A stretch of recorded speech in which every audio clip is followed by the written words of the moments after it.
Ella. That's not muted, or it is. All right. All right, welcome everybody. We are convening the meeting of the Isla Vista Community Services District here on April 11th.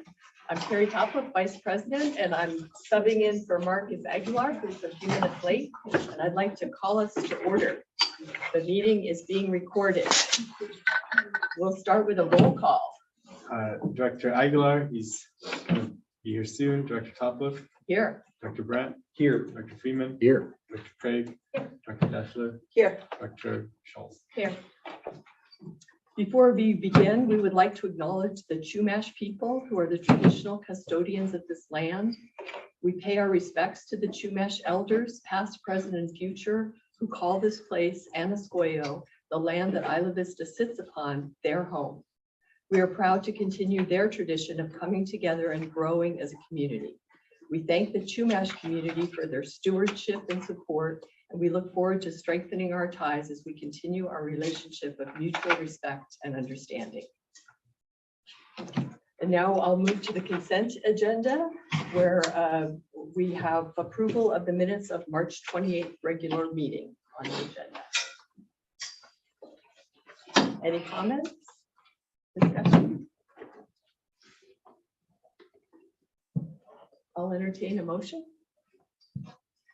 Move the consent agenda. Second. The motion has been moved and seconded. We'll do not a roll call vote, we'll just do a vote. Yeah. All in favor, say aye. Aye. Opposed? Abstain? The motion passes. And now I'll move into the public comment period. At this time, any member of the public may speak on matters within the subject matter jurisdiction of the Board of Directors that are not on the agenda. The board will not take action on any item not on the agenda, except as provided by law. And do we have public comment from our gallery? Our little tiny gallery. We're being smaller, I'm telling you. This is looking pretty good, actually. Well, I'll start, I guess. All right, and please identify yourself. Henry Soria. I was a resident 35 years. So we just had Deltopia, and I went to Deltopia, and all I got was a stupid concussion. I got a t-shirt. Are you doing okay? I'm doing fine. I can still, I can still recite the alphabet backwards. I don't know how to recite it forward anymore. But anyway, no, it was a great. The thing about it, everything turned out to be sort of controlled chaos. Del Playa was always it's always a bit of a chaotic thing, from my observation. And there was 4 main houses that were contributing to the problem on that. And a lot of that is due to POP and IVCSD. They're booking parties and they're inviting out-of-towners to come to IVC parties. It's a big thing. And something has to be done about that, because the problem is that we went on Reddit and we saw some comments by members of Isla Vista, young student members. Nobody likes popping. Nobody likes that organization. They're very against it. So going forward in the future, this is one adversary or foe to really consider going forward. And I said one of the best ways to nail them is they're making money from putting together parties. Why don't you contact the Tax Franchise Board of California? Hey, we got Al Capone. We couldn't get him on murder, extortion. We couldn't get him on kidnapping or assault, but we definitely got him on income tax evasion. You can use the Tax Franchise Board to go after these guys and get something done, because from what I understand, a bunch of the medical emergencies involving fentanyl were at those parties that they were hosting. So it's fentanyl's a bad thing. Fentanyl's a bad thing. And sadly enough, our emergency medical personnel and law enforcement, they all had to deal with fentanyl overdose cases, and a lot of those were at those parties. So, or people coming from the parties. So something to consider going into the future. That's my take. Thank you. I'd like to second Henry. Would you also introduce yourself? Oh, Constance Brown, Thank you. It's been here longer than I have. about a 60-year resident. And Yes, the parties are something that really have to be addressed, the pay for parties, the profits parties. And they've gotten very slick. They used to advertise on flyers, addresses, everything, codes, blah, blah, blah. And then they got wise because they got out, someone got after them. So then they went and said, you can only online, you can only get the address after you buy the tickets. And it's gone and sort of underground, some above ground, underground, but they're raking in so much money, tens of thousands of dollars. They're inviting out of towners, like Henry said. It's not a good thing. And I, on my survey today, wrote that I would like to see the CSD because this thing is only going to get bigger and bigger and bigger until it's really dealt with. Law enforcement can't really deal with it that effectively unless they spend hours online searching and guessing where these places are. I would like to see the CSD hire someone who will actually take on this job of looking in social media and finding these places and then working with law enforcement or the owners. The owners need to be made aware that this is going on in their property. We can't do that the whole time out in IV. You guys have to, I wish, take this on, work with law enforcement, work with the property owners. And I think it's a great idea. I don't think you can get the kids on tax evasion. They come and they, oh, it's hard to get names, blah, blah, blah. Then go after the owners. You know, the owners should be aware this is going on your property. It is illegal, unlawful. Do something about it. And if they don't, say, we're going to take you to the tax board. So I would really like to see that particular item addressed. I would like some feedback. All right, well, thank you very much for your comments. Any other public comments, or shall we move ahead to the Interpersonal Violence Investigator Annual Report? All right. Okay, well, we can move on to the agenda item 4.1. So we have Covina here, our Officer Avila, who's here as she was the interpersonal violence investigator for the beginning of the program through 2022 June, when it's been on pause since then, but she's here to present on how things went that last year and talk to us about the program. So you want me to share the screen and the presentation for you, and I'll click through. Where do I stand?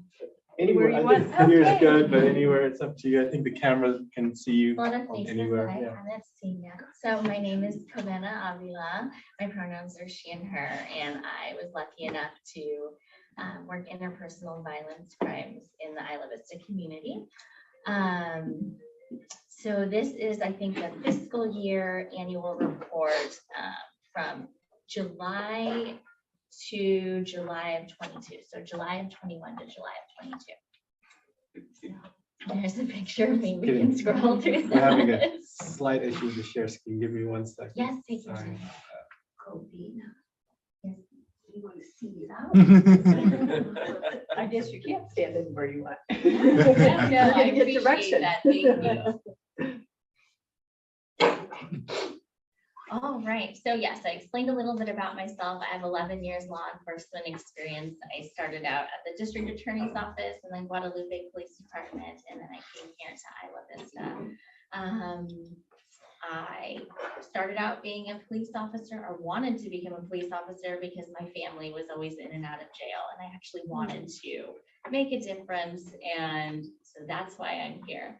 My work responsibilities as of right now, I am back on patrol, so I'm responding to 911 calls. I am no longer in detectives anymore. I actually left the department willingly to spend time with my family that I had at the time. Life happened, and I am back at work supporting for me and my son. It was actually a blessing in disguise. It was a great break that I didn't really know I needed until afterwards. So I'm really enjoying being back at work in the community, seeing the familiar faces. The most fulfilling part of my job It's hard to answer what I enjoyed working as an interpersonal violence detective versus now, but I really enjoyed taking initial trauma-informed interviews. And I don't want this to sound too heavy but like taking them after the incidents when people are reacting to the trauma and, having a difficult time processing, and then seeing where they are on their healing journey after being connected with resources and processing a little bit more of it and seeing their strength. During cold calls or just later on out in the community when I see them and they have that light again in their face and smile. Let's see, my hobbies, I love to be outside. I like to hike, I like to read, and I like to take tea baths. I like to collect herbs on my hikes, dry them, boil them, and put them in my baths. Fun fact, I am currently attending a 200-hour yoga teacher training. So a lot to take on with work, but I'm really enjoying it.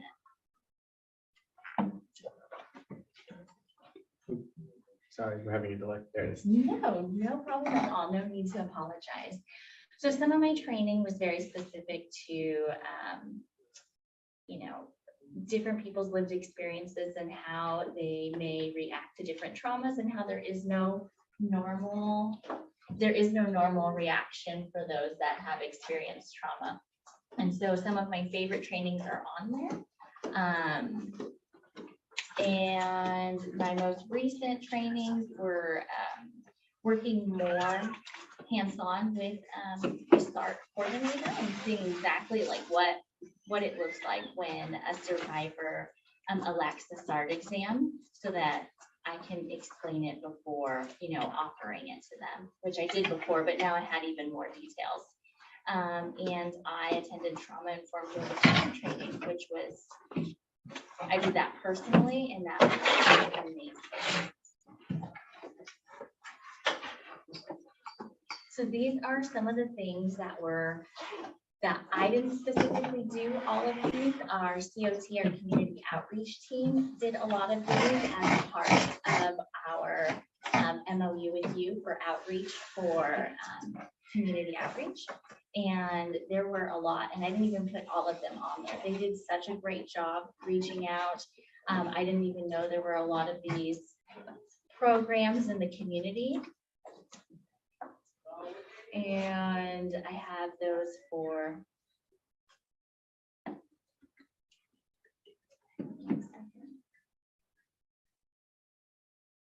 okay. And I brought those close to July.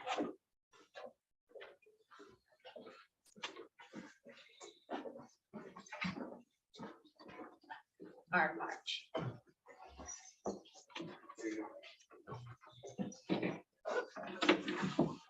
So currently, I actually shot public. I did this when I sent this to you last month, so those are still current. I actually did not do the July, so I apologize. So currently, we still have 12 outstanding cases that have been submitted to the district attorney's office. So May 9th is for the consolidated case. It's probably the biggest case that I've worked. So May 9th will be a preliminary hearing setting to set the date for a preliminary hearing for those cases. And then 19-1622. The preliminary hearing was on the 5th, but it hasn't been updated on what the next one was, the preliminary hearing setting. So I don't know if they actually set a date for a prelim or if it got continued. The court program was not working today or Friday. These are cases you had a while ago that were continuing to now, or? Yes, I just didn't unfortunately, understand. because of COVID, a lot of cases are taking 3, 4, 5 years. I've seen them to get a trial, which is very difficult for everyone involved, especially the survivors, knowing that they may have this may have this moment where they have to face the person that victimized them in person, looming over them. They are doing the best they can to catch up, but they're very extended timelines for trials and everything right now. So that's unfortunately what I'm seeing, and it's pretty normal right now. But everyone's on the same page that this has to just be temporary.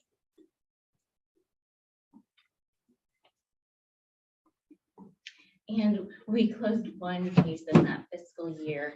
I was trying to just go back on the stat sheets that I reported to you all. And I just don't have my files with me anymore. I think there might be one more, but I know for sure of this one.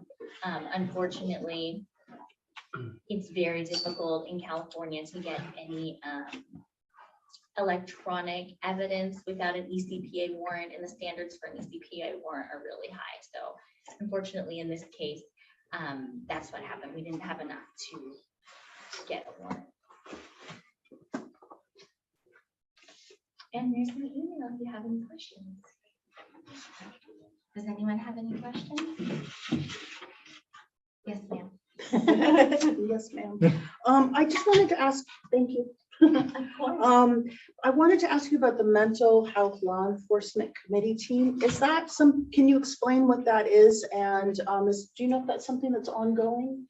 I unfortunately don't have much information about it, but when I was looking up the community outreach team's logs that they do log, that is a meeting that came up multiple times. So I have a feeling that it is more on a regular basis. I just can't recall if it was quarterly or monthly. I want to say, I think it was quarterly. And so anyone on the COT team, Officer Gaston, should be able to get you more specific information about that and get you those dates if you'd like. Thank you. You're welcome.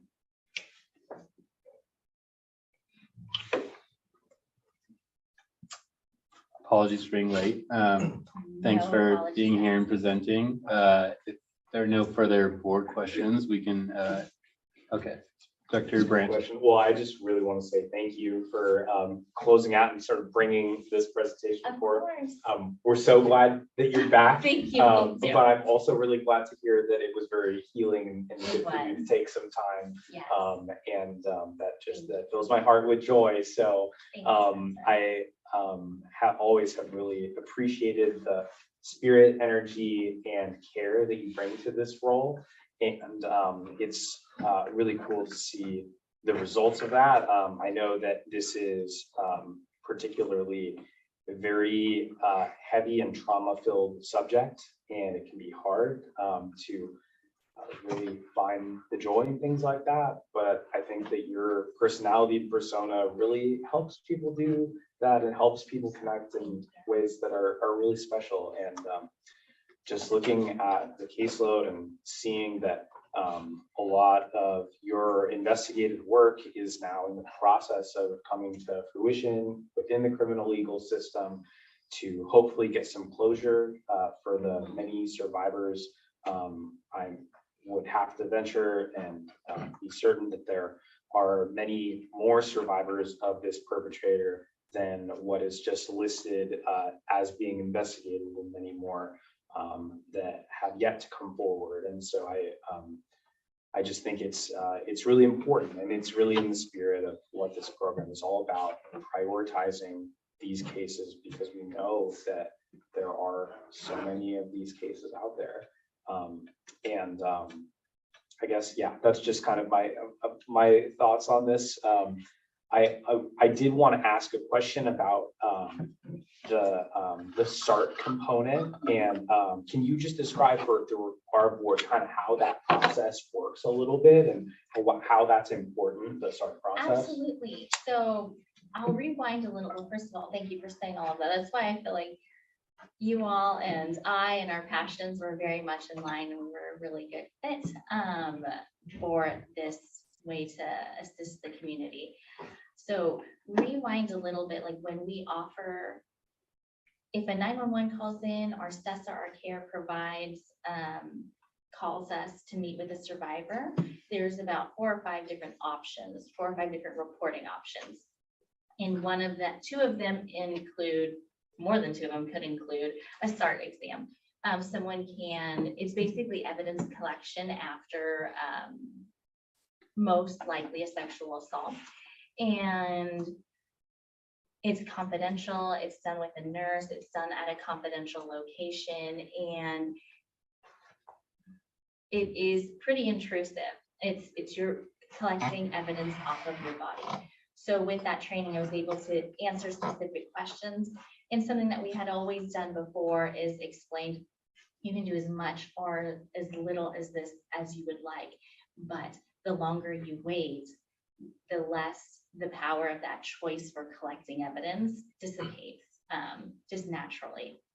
So it was a great training to be able to answer some of those more specific questions. And so someone can do a SART exam without electing to have any contact with law enforcement through CESA or CARE. They can elect to have an investigation and do a SART exam if it's within 5 days, or they can elect to have a trauma-informed interview taken and documented and have a SART exam. And the point of the documentation only and the SART exam is there's no statute of limitations for sexual assaults anymore. I think it was since 2017 they changed that, which is great. So let's say, you know, someone just gives birth to their daughter like 15 years after the incident. We now have the evidence in a SART exam, and we also have the trauma-informed interview after the fact. Sometimes it's hard to recollect these things, and our body and brain respond in different ways and hide some of those memories in the amygdala that may be a little bit more difficult to do a trauma-informed interview 15 years later. But I have interviewed people 15, 20 years later. But I think that was a long way to answer your question about SART. No, that's very helpful. And I'm curious if, I know this is for the period of 21 to 22, but at that time, were you seeing the proliferation of this new company that's out there that's offering these do-it-yourself or marketing it as a do-it-yourself SART exam? So I have heard of that, but I did not have any experience with that. I also see a lot of issues for that in court. But I mean, if someone is more comfortable doing that than contacting law enforcement, CARE, or CESA, then I feel like that's the DA's job to go against defense when that evidence is brought to court.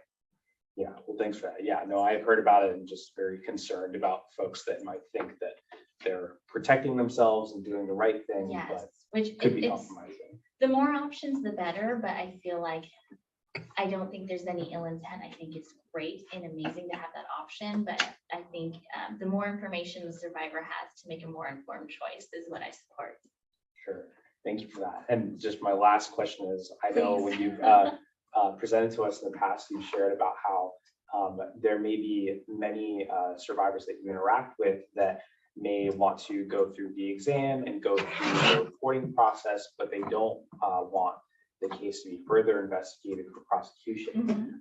Is that something that you still saw happening during this operational year as well? Yes, and we try to say it as gently as possible. Our job is just to document your truth, and if at any point in time you change your mind, or your mental health is our priority as well and it's too stressful, we just need it in writing, a text message or an email. And that's just for liability, so no one can come back and say we did not investigate their case.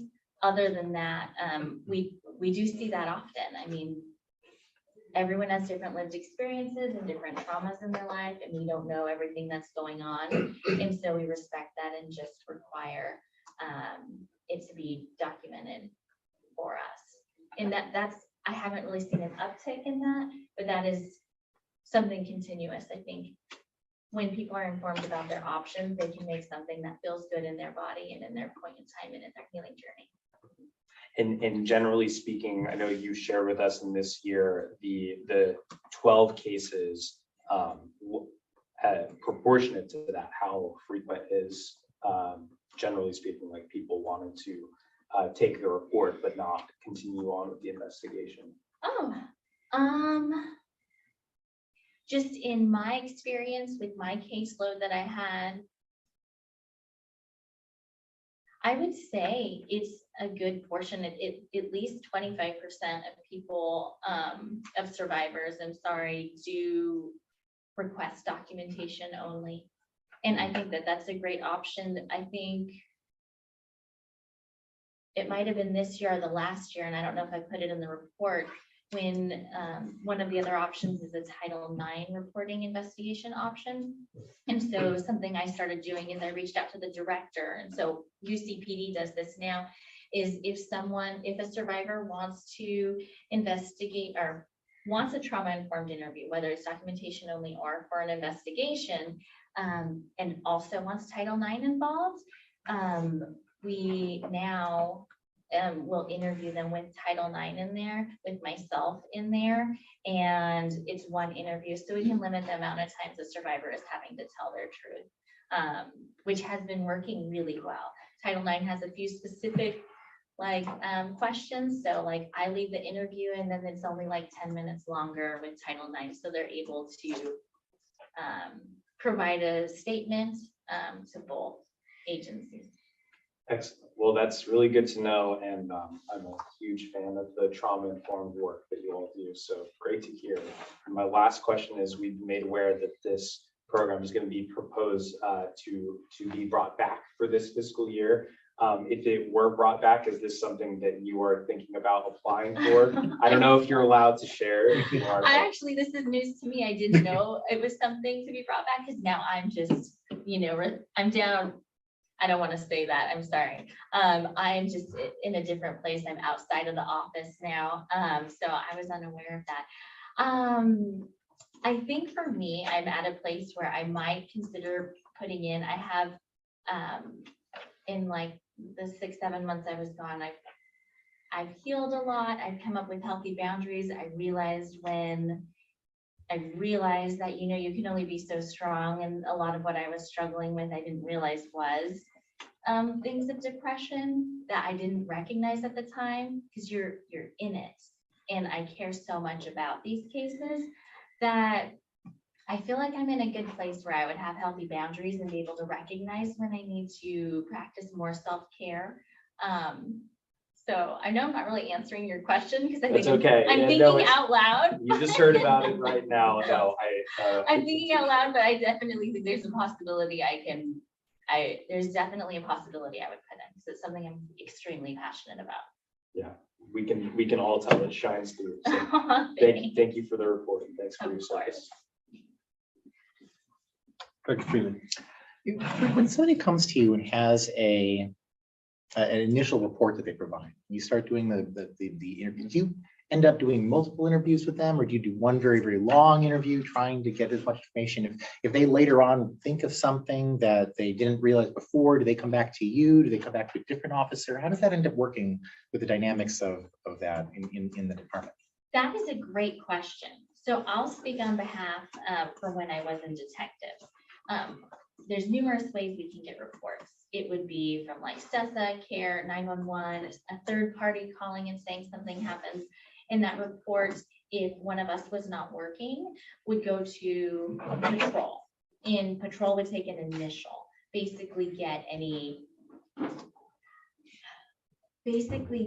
suspect information, get any threat to the community information, and get simple elements of the crime that is described, and forward that to detectives. And then once detectives, unless I respond, then I'll do the whole thing. And then it would get forward to detectives, and we would set up, offer them an advocate, try not to peer pressure them to have an advocate, but like really explain why we recommend an advocate present, and conduct a trauma-informed interview. And that is explained as there's going to be a lot of questions. Some of the things we're going to ask you might be really uncomfortable. If you ever want to know why I'm asking you a question, please feel free to ask, because I promise there's a reason for every question that I'm asking. And we can take breaks. We ask them numerous times, if they want to reschedule while we're in it, when they may be re-triggered, because unfortunately, when you do interview someone who's experienced these traumatic events, interviewing them does re-trigger them. And ideally, ask all the questions you would need within that time. My trauma-informed interviews are usually 1 to 3 hours. And ideally, that would be it. But sometimes things come up in the investigation when you realize you need to ask something else that maybe didn't come to mind in the beginning. And so at the end of an interview, we ask them, what is the best way to get a hold of you? By text message, by email, or would you like us to go through your advocate? And so however they're most comfortable communicating with us is how we would ask follow-up questions, which does happen, but it's minimal. And we will try to tell them, this is a question that may trigger you, or this is a question, about date and times, so that they know if they need to be in private, or if they know if they need to schedule a counseling session or practice self-care after, so they know what the questions are going to entail. And one thing I'm curious about with respect to the answer when the previous questions with people who document and then don't want an investigation to go through. In the case where there might be information that they provide that discloses a danger to someone else, or a past incident that might have caused done harm to another victim, is that something that you respect the person who actually came in, that we're not going to investigate this further, or do you then pounce on that and try to figure out how that applies to previous cases and things? So that is a great question.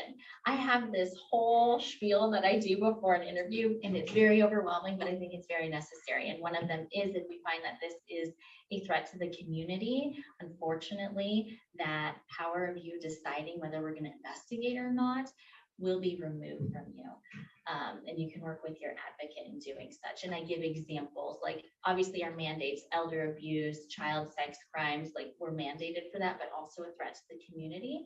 So if, let's say, a survivor mentions that there was an interpersonal violence crime against them, and they know of 2 others that have shared the same information with me, 2 other survivors that have shared the same information with them, then we are definitely nearing to where unfortunately I have to take that power from them to safeguard and investigate to keep the community safe. That is a great question. I'm sad that I've been in a position recently with talking to somebody, and not me, talking to somebody where I've had to learn enough about this to have such questions. So thank you. Any other questions from the board? Okay, I will open this up to the public for any comments or questions from the public. Yes. I have a question, and that is, these kind of crimes, they're gnarly. There's another word I can think of. And that, the victim's affected by this stuff, but you guys are the ones you're the front line of this. And my question is, or not really a question, just my hope is that there is something in place for you doing the investigation, everything to help you out with the psychology of this, the mindset that puts you in, because it is very traumatizing, not just the victim, but for the person doing the interviews and stuff like that. So it's just that my hope that there is something in place that, lets you unwind or move back away from that, because it is very traumatizing crime. They are very traumatizing crimes. And as a community, we appreciate what you're doing, but we also hope that there's something in place to benefit and help you out as well, psychologically. Is this Sioux City Hall meeting? Yes, IVCSD meeting. Come on in. Thank you for bringing that up. There are resources out there. It's just a matter of asking for help. So a lot of us don't do that, unfortunately. It sounds like a really great program.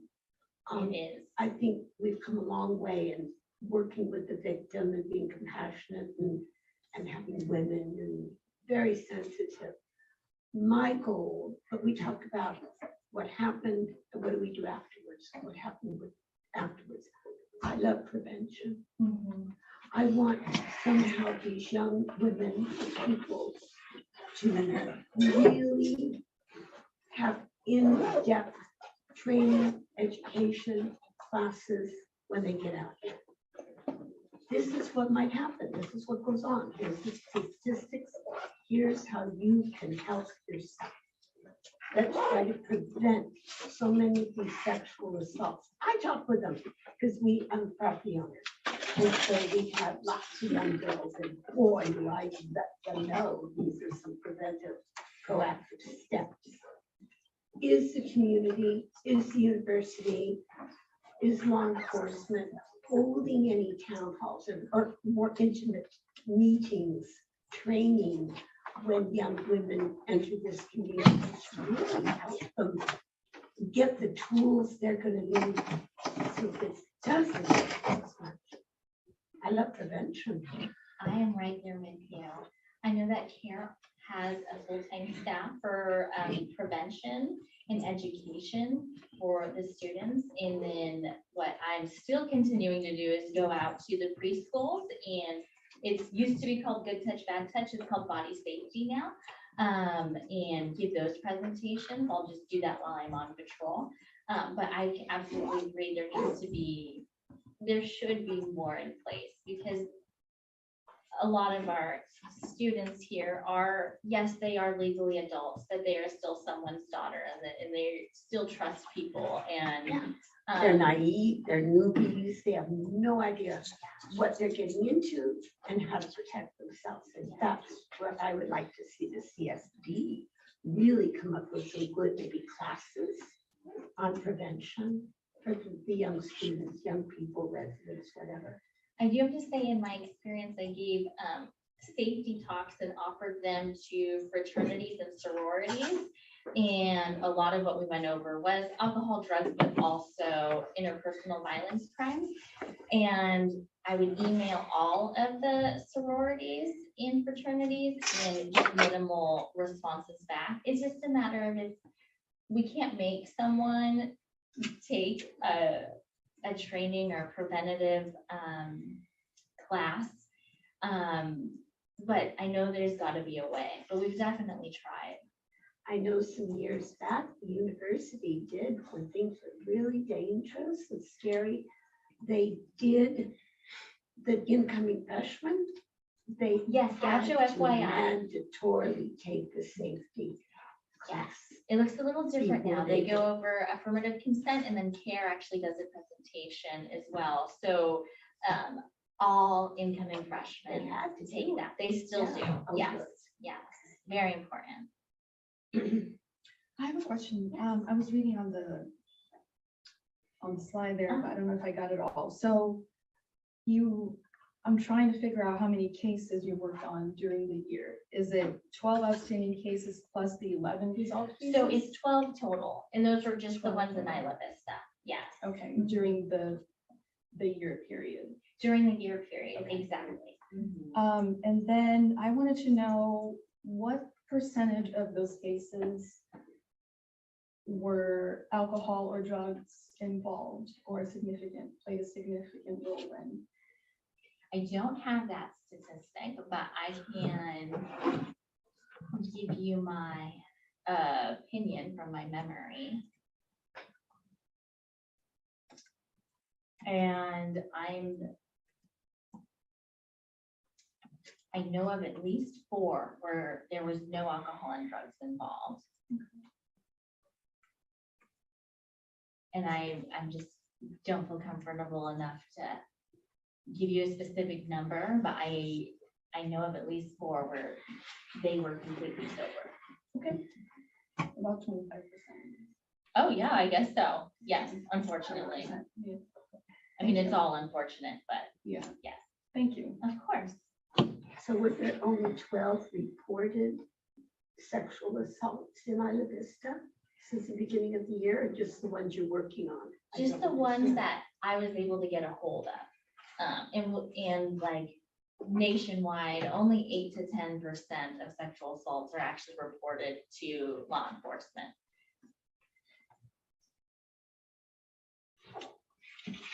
All right, thank you for public comment. I'll go back to the board. Dr. Freeman. Imagine there are cases where somebody comes in order to give a report and the abuser, many situations you might think is somebody who might be very narcissistic and does a lot of like, whether it be blame shifting or an attempt at essentially slandering the victim. I'm That's wondering very common. the extent to which the department tries to protect them from that or has resources at the court that are working, whether it be public defender or how that ends up working. So some of the options are an emergency protective order prior to a case being filed with the district attorney's office. And that's one thing I love California, but I'm very, not happy with California and their survivors' rights. So it's actually only 5 business days that an emergency protective order is good for. Other states are like 91 days for their emergency protective orders. In that, after experiencing trauma and having to go to the courthouse and read this legal jargon to extend your emergency protective order is just very, very difficult. Honestly, I only know of like a couple cases of mine that have actually done that in that moment. That is one of the options for the emergency protective order. And I know it's just a piece of paper, but what it does is, of course, only if the survivor desires it. But with that emergency protective order, if it's a no contact emergency protective order, there's 2 kinds. I'm not going to get into that. And the no contact, I usually put 100 to 150 yards, stay away from the survivor, 100 to 150 yards, stay away from their vehicle, 100 to 150 yards, stay away from their place of residence, and 100 to 150 yards from their place of work. And it's also a no contact. So that means they cannot call you to say happy birthday. They cannot email you. They cannot leave a rose on your door. They cannot also have third-party contact. And I explain this in depth to everyone I serve, that let's say Sarah is a common friend to both of you, and you tell Sarah, tell survivor that I said happy birthday. That is a violation, and any violation of an emergency protective order is a mandated arrest. And so that's really only one of the legal tools through the court. I've never had a judge not approve an EPO.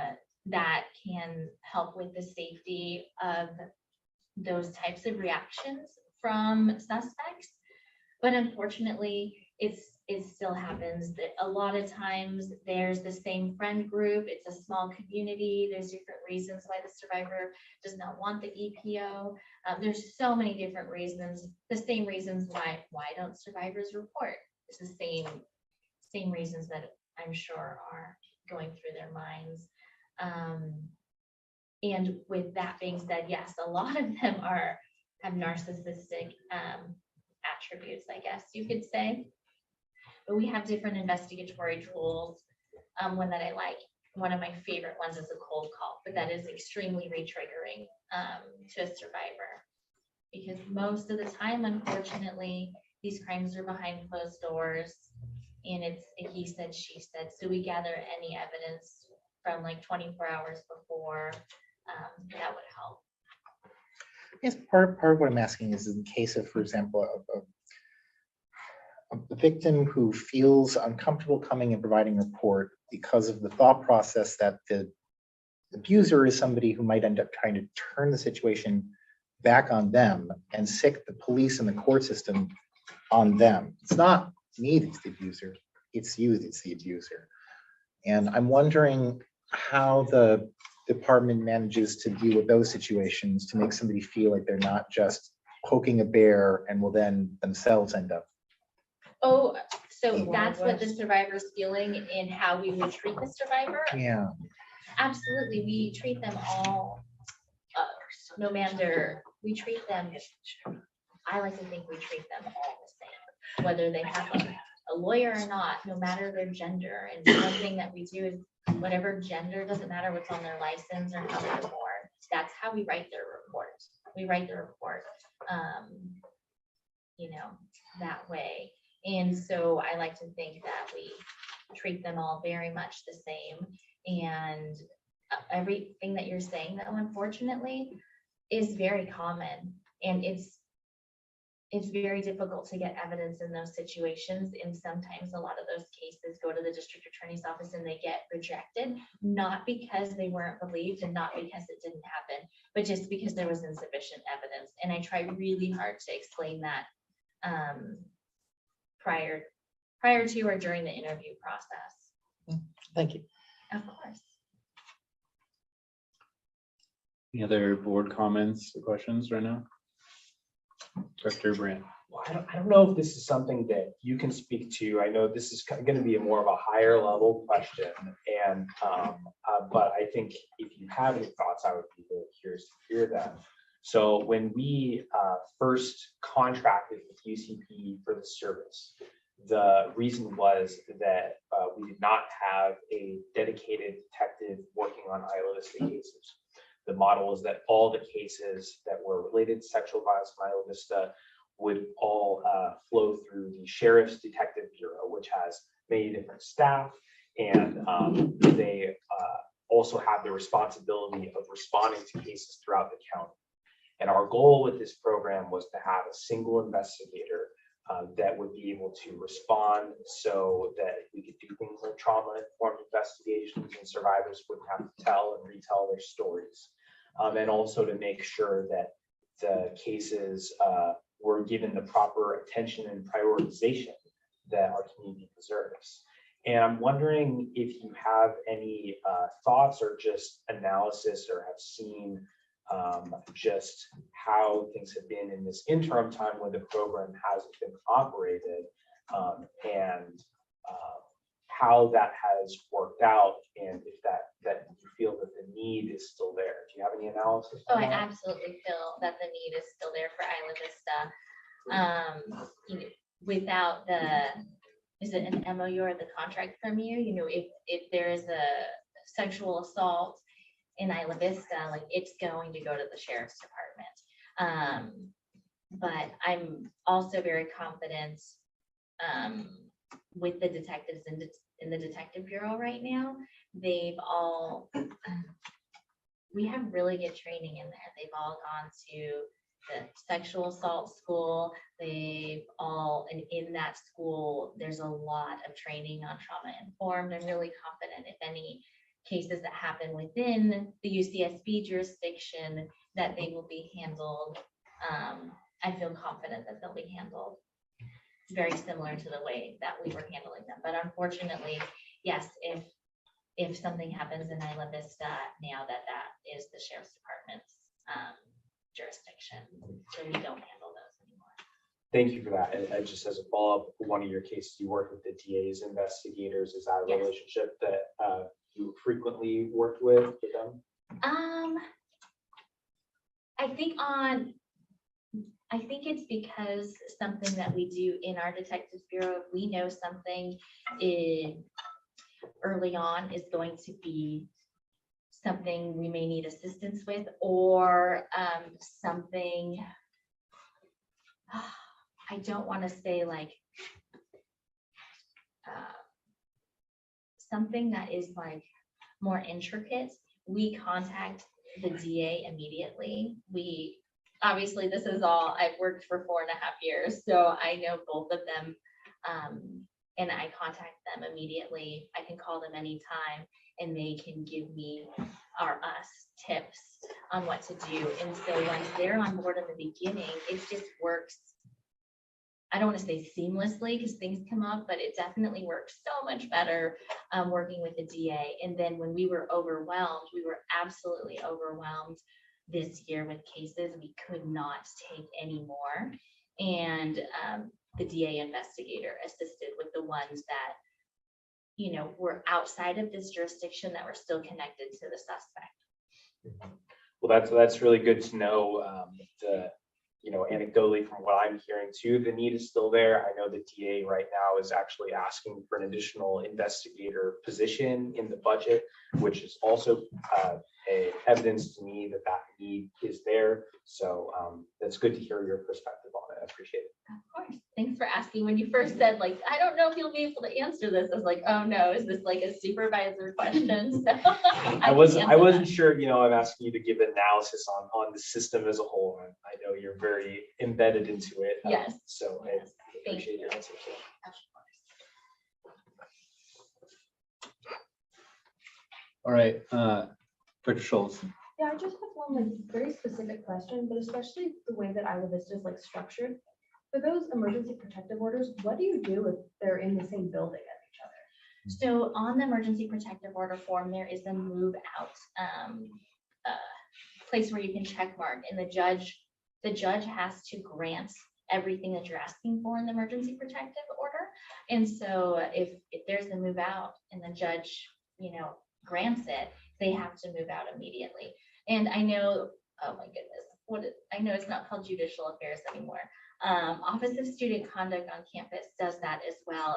If it's on campus within the same dorm, they will have the suspect move out, and CARE can also help with that. CARE and STESA have like emergency funds if the suspect can't move out for a day or two, that will help house them like in a hotel in the meantime. Thank you. Of course.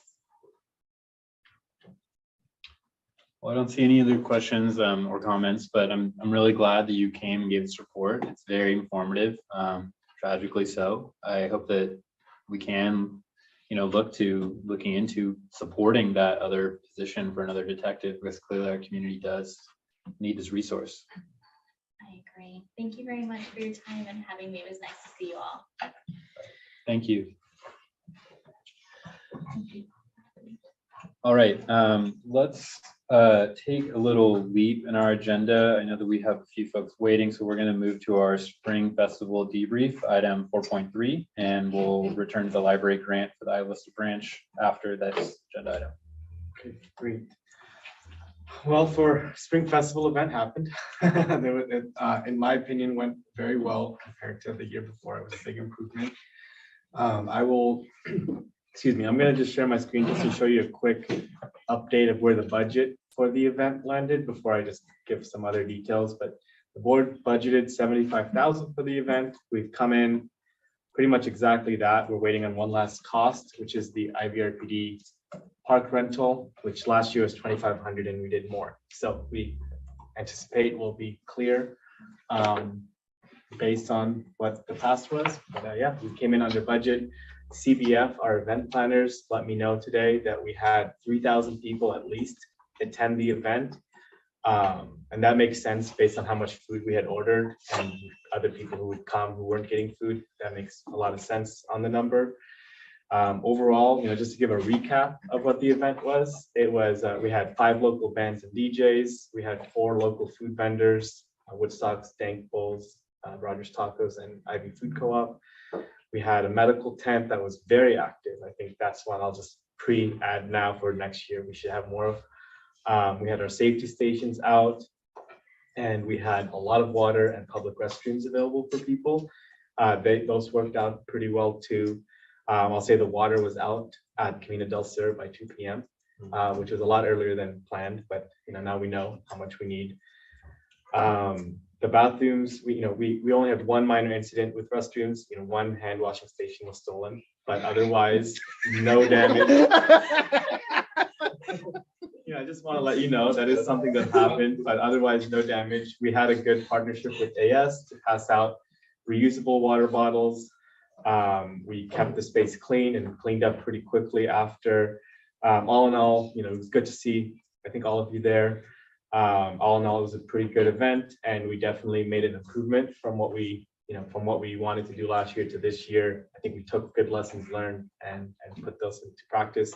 The fencing was well regarded. Like the fact that we didn't have fencing was very good decision. Everyone agreed on that.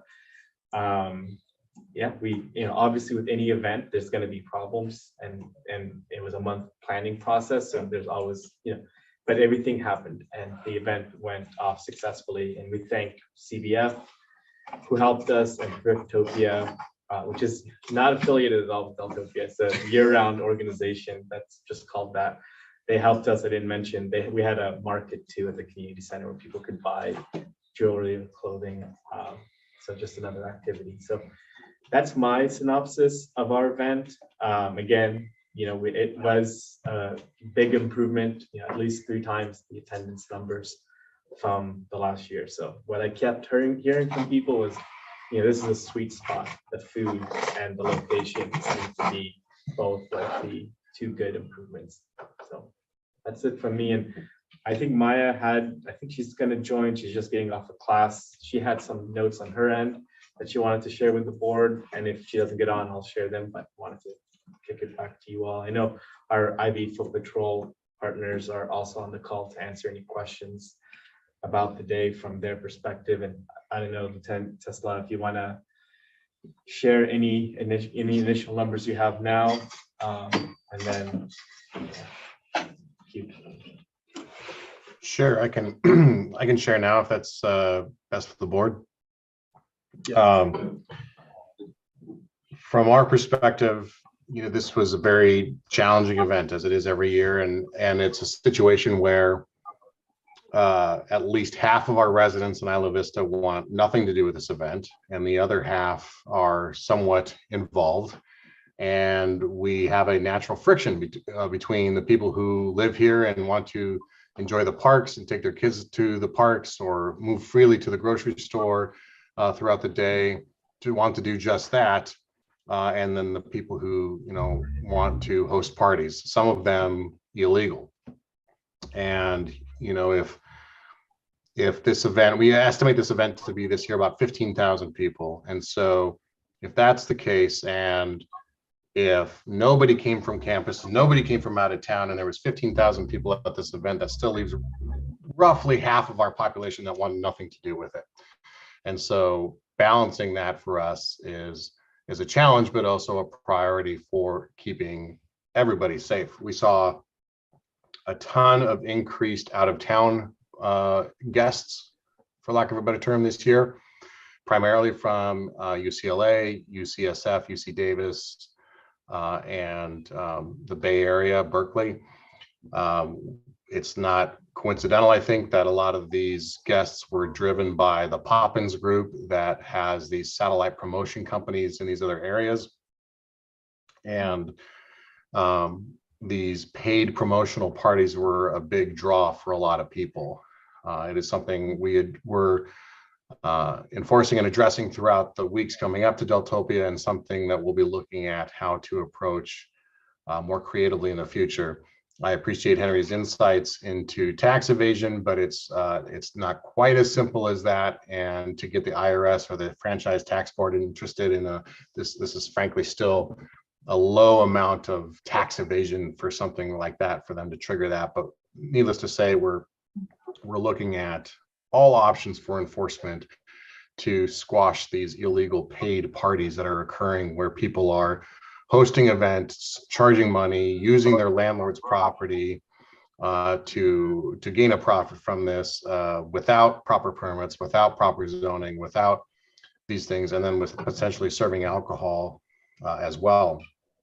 I am reluctant to pursue the property managers as co-conspirators in this at this point, because they've been nothing but cooperative with us, and they have no interest in this happening on their properties as well. They realize the liability that comes with these sorts of things, and we have found that using honey is much better in a situation with them than using vinegar. They've been nothing but cooperative and receptive to our concerns throughout the week leading up to Deltopia, and then on Friday and Saturday, as we learned the addresses for some of these parties, we served them with cease and desist orders, noticing them that if they were to be involved in a paid party, that there were violations that we would be investigating.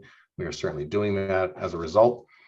And this is definitely a year where we saw a return to 2013 and 2014 numbers. Deltopia is unfortunately back as an event. And I realize that some people think that's a good thing. But when I share some of these numbers with you, hopefully you'll see that this was a significant strain on emergency services. It was a significant strain on the city of Goleta and on the county areas and on the citizens who choose to just want to go about their day without having to interfere with this. On top of that, unfortunately, I can share very little about this at this moment, but we'll share more tomorrow. But this event has taken a tragic turn. And one of the residents of Isla Vista, a student who was participating in this event, was transported to the hospital, and his prognosis is not good. And it's unfortunate, and it was a direct result of the Deltopia festivities. We'll have more to share on that once, more tomorrow potentially, and once the family is more involved. In total, we had 106 citations issued by my agency for the event. 19 of those were restorative justice citations. The rest were either people who did not qualify for restorative justice or were out-of-towners. We had 15 total arrests, which is 5 times the amount of arrests we had last year. And we had a juvenile arrest as well. It was a juvenile female who was starting fights on Deltopia. Most of the citations were for open container and MIP, as you might expect. We had 2 felonious assaults on law enforcement officers. 6 people were taken into protective custody for drunk in public. 4 people were arrested for fighting in public, and we had 1 burglary. We also had 1 assault where a male assaulted a female directly in front of my deputies. In fact, I was standing right there myself. And another where a citizen of the Bay Area was assaulted by some local residents or suspected local residents at the top of the loop for talking to someone's girlfriend. Friday night, to break it down a little further, we had 3 arrests and 23 citations. Obviously, the majority of the activity happened on Saturday, with 83 of the citations coming on Saturday and 12 of the arrests on Saturday.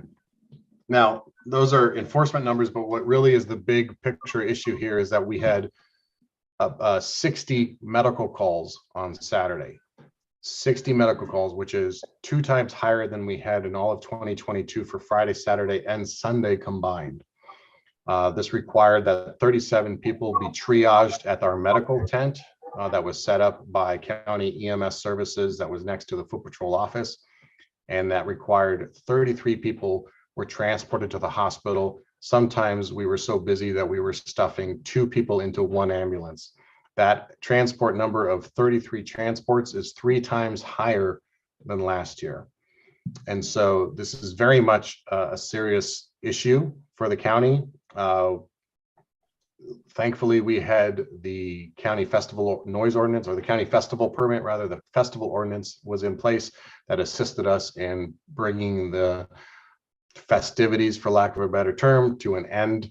At 6 p.m., we saw a lot of cooperation from local residents in that area, but a very busy weekend for all first responder agencies. We're going to be continuing to upstaff this event in future years because, as we saw and as the numbers show, Deltopia has returned to a 2013 and 2014 level of activity. And with that, I'll answer any questions. Director Brandt. Thanks, Lieutenant Tasaw. I just want to know, when is this going to become public? Because none of this was in the press release yesterday, and this is a stark picture that you paint.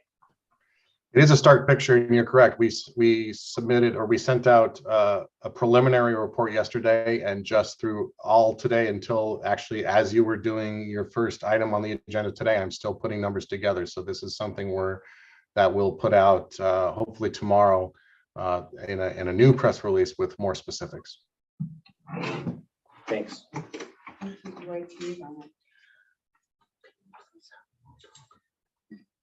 have a question. Hi, Lieutenant. I wanted to ask you a question about, you mentioned the out-of-towners coming from UCLA, San Francisco, Davis, and UC Berkeley. How do you know that? I'm sorry, how do you know that those are UC students? A lot of it was anecdotal and just asking people, and almost everybody I spoke to, every chance I got a chance, I was out myself unintentionally for about 5 hours of this whole event, and got caught doing rescue task force and rescuing and doing the transporting of medical people myself for a bit. And when we weren't doing that, we were asking people where they were from, and it was a pretty universal answer that it was within those groups. Cal Poly was also represented there as well as USC. But on our citations, we were trying to ask people, where are you from or what school do you go to? And we were actually documenting that throughout the day. That's great. So do you have a sense of if UCSB students who are part of your citations and arrests? Do you have those The numbers? locals were certainly more compliant than the out-of-towners in general. I don't have a specific number of how many of the locals are UCSB students versus local residents versus CC students just yet, but it's something I'm working on with UCPD to determine. Okay, thank you. And then my last question is included, you mentioned 106 citations by your agency. So then that would not include any citations that were made by ABC, is that correct? Correct. So ABC on Friday, they wrote 6 citations on Friday, an additional 40 citations on Saturday.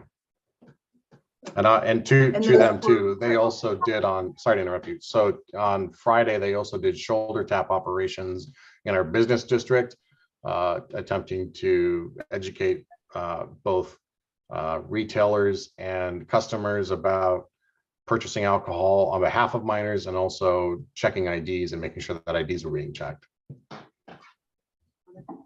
And then I just wanted to ask another question. You mentioned that the property owners were very cooperative. So I just would like to understand, so Poppin works with individuals who reside in certain houses, right? And so then you found out what houses they were, and then you went to the property owners. And then what can property owners do if Poppin is planning a party at a property they own? So most of the current landlord tenant leases will say something to the effect of you must obey all local, state, and federal laws. And what the ramifications for not doing that will vary based on the landlord and on the property management company, but that's sort of the catch-all for it. And a lot of these concerts, if they're not serving alcohol with that ticket, are violating business permit licensing and zoning laws, which are really more administrative than criminal. It's really upon then the landlord to decide if that is sufficient enough for them to pursue a lease violation.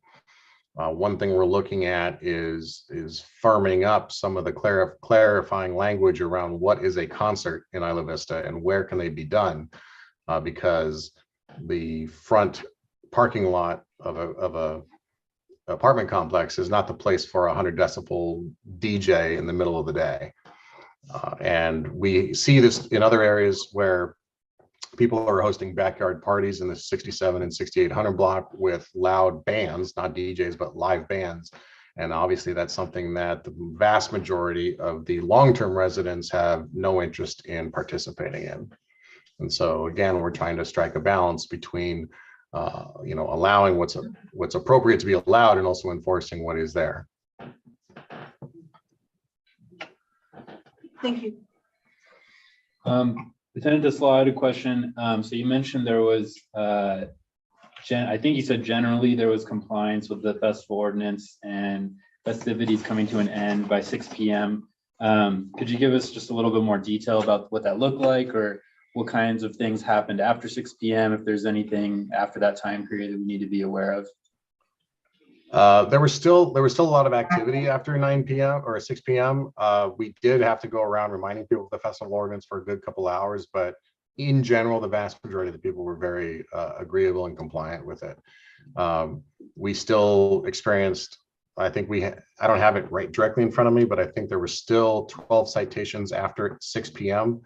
Most of those for open container or MIP, minor in possession. And there still were, I think, 3 additional arrests, which were for either drunk in public or resisting, obstructing an officer, someone trying to run from us while we wrote a ticket, that kind of thing. Got you. And in that kind of like exiting time period, did you notice serious danger when it comes to traffic safety, vehicle safety, or even bicycle safety, things like that? Yes, and thanks for bringing that up. We actually had a checkpoint held by our partners in the Goleta traffic unit that was positioned on Los Caneros Road exiting Isla Vista. That night, they had almost 1,600 cars come through that checkpoint. About 435 of them were screened for possible investigation. And we ended up with 2 DUI arrests at that checkpoint as well. That 1,600 cars through the checkpoint, that's about 4 times what you would expect to come through a checkpoint at that spot on a Saturday night, even given that time of year on any other kind of weekend. So that shows you the kind of traffic that was leaving Deltopia on this Friday. Now, as much confidence as I have in my motor unit, my traffic unit, to detect and investigate and arrest DUIs, we can only stop every so many cars. So 1,600 through, about 400 of them were stopped. That'll tell you that 1,200 of those cars never got any attention from us because we have to follow a set system of how many cars we let through versus how many we investigate. We can't stop everybody. That alone, you could extrapolate out to if two DUIs were caught in the 400 people that were stopped, times 4, that means there's another 6 to 8 DUIs that just by nature of the job are out driving through the area. Something that's very serious, obviously, and something that has a long-term ramification for not just the attendees of Deltopia, but all the unintended victims as well. Precisely. Director Freeman. So this is a question directed again at Tesla.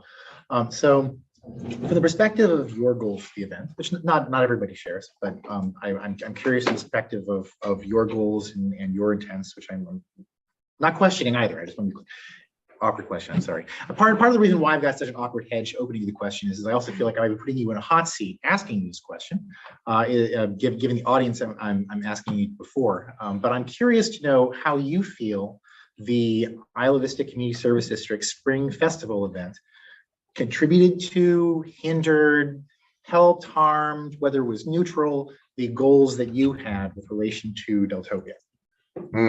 Good question. As I shared with some of you that I saw at Little Acorn Park, I was dubious about some of the attempts or the ideas that were brought forth by the CSD, but at the end of the day was happy to see that I think that they actually provided some respite. I think that, and I appreciate, first of all, I want to point out, I appreciate Jonathan and Carrie, your willingness to consider my concerns about placing bathrooms on Deltopia, or sorry, on Del Playa during Deltopia, and helping us come to a middle ground of placing them on Sabado. I think that actually turned out to be a good thing and that they were very well used and provided facilities for people without encouraging them to use them in the ways that we were concerned they might get used. I think having some sort of a low-key event in a park where people can come and they can relax, they can lay down in the grass and they can get some water is a great thing. We saw a lot of people passed out in the parks, particularly Caps Park and Camino Pesque and Pelican Park, who were just passed out in the grass. And my concerns were that there was nobody there to attend to them, or that, we were stretched thin. So having a safety station nearby, like you did at Little Acorn Park, to me was actually a very welcomed piece of the participation. The spot on Camino in Pesque Park, I think got overwhelmed very quickly. And so one of my concerns for next year would be to make sure that any staffing you have there is medically trained or at least has a base level of medical experience. As I was standing in the park helping address a female who was completely unconscious and was choking on her own vomit, and I'm not trying to be graphic here, I'm just telling you truths, we were addressing that and 3 more people came into the park at the same time and collapsed, one of them at your tent, and he went unconscious. And so having some basic medical needs or medical abilities at that tent clearly would be something that I would want to look at next year. It's not the kind of thing we can station a paramedic at ourselves or that the fire department can because they're so busy spread out on emergency calls. But having something like that in the future would be very helpful. I do, just in complete complete honesty, wrestle with the idea that anything we do to provide services is inherently supporting and encouraging people to come to the event. Providing food, providing water, providing facilities is in some way giving people from out of town an ability to come to the event and justifying it. So I am not completely convinced that all efforts, I'm not saying just yours, but associate students or anyone else, are don't have some unintended consequences. But overall, I think that what you provided was a nice change of pace from the activity, but also appropriately leveled, if that makes sense. Thank you so very much. I just want to clarify that Aquino Pescadero was AS, not us. Right. We weren't there. Yes, you're right. I'm sorry. Thank you. I apologize for the mix-up. All good. Lieutenant, you mentioned that the city of Goleta was overwhelmed. Can you describe what you mean by that? Lots of parking overwhelm. The Target parking lot was packed full. People were tailgating, littering, drinking openly, getting into confrontations there in the Target and the Marketplace parking lots. We did have a permit-only parking lot, resident-only permit program in place in the area around Gersh Park, and that helped. But Gersh Park was also overrun. There were kids' soccer games going on and that sort of stuff, and they were kind of inundated with people from out of town using the park as a rest stop, so to speak. Lots of calls for service. The hotels were busy. Nothing overwhelming in the hotels as in years past. There wasn't a lot of quote unquote pre-gaming in the hotels that we saw in like the early 2010s, but it was definitely a heightened call for service volume in Goleta as well. Dr. Brandt. Just a follow-up question, and I know in years past, we have seen many arrests and seizures of deadly weapons. Do you have any arrests of that nature? No, we fortunately did not have a lot of violent arrests as a result of this weekend. We did have the 2 felonious assaults on law enforcement, but those were just physical. We did not catch any guns or anything like that this weekend, thankfully. Well, thanks for that. I know last year when we sat here, we were very concerned about the ghost guns that had been seized. I don't think during the Deltopia weekend, but I think around that same time. So appreciate you sharing that. We continue to find firearms routinely in Isla Vista, but we did not find anything directly resulting as a result of Deltopia. Understood. Thanks for that. Other directors have questions? I just have a question. You're not a director, you're. I said I have a civilian question. I'll come to public comment now. You can ask your question. Oh, yes, thank you.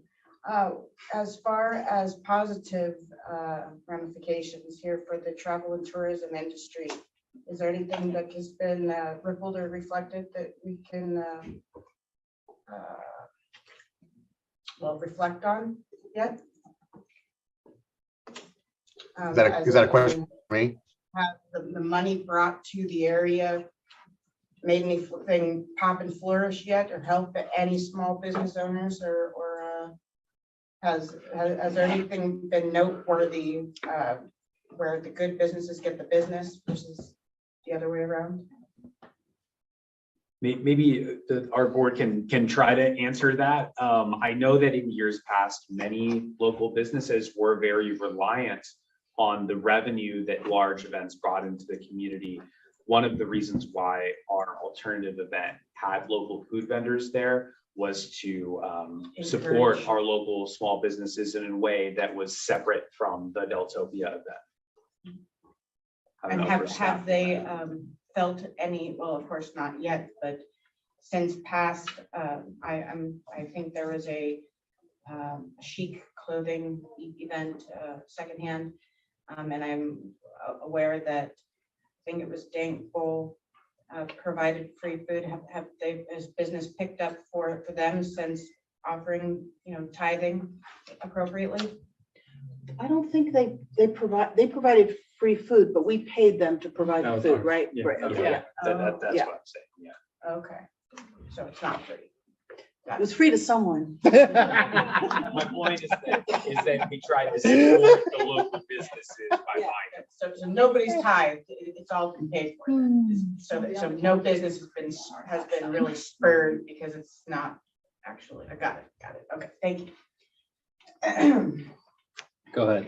So Lieutenant's still there? Because I had a question on his topic. Lieutenant, are you still here? He's still there. Yep, I'm here. Go. Hi, Lieutenant, this is Constance Brown. And first of all, I want to thank you for your very honest assessment of Deltopia. There was no spin there. And second of all, if you're willing to give us maybe several proposals, ideas, solutions that you would like to see implemented next year to help some of the problems that you brought up. Sure. Two that revolve around legislation and the support of CSD that we'll be asking for. One is the extension of the festival ordinance to bring it into the daytime hours rather than at 6 p.m. These out of control and out of town parties, there is no current criminal violation other than what we see inside the crowd itself, and then our ability to enforce anything with them is minimal currently. So that is something we'll be asking for, and the festival ordinance is up for renewal, and it's something we're going to be asking for with some additional language in it for the coming years. The other, and the one that really made us successful in this event and gave us the ability to shut down dangerous parties. And I'm not talking about parties that just had a lot of people that were having fun. I'm talking about parties that we had a lot of fights break out. We had documented underage drinking. We had over serving and people who were coming out of the party who were unable to care for themselves or others.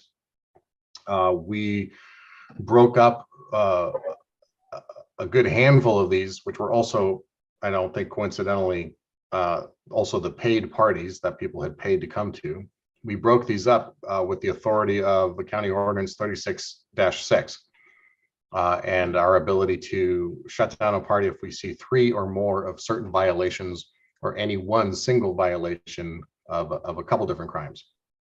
We're going to be asking the Board of Supervisors to look at expanding that list of 3 to include more crimes that we typically see at an out of control party.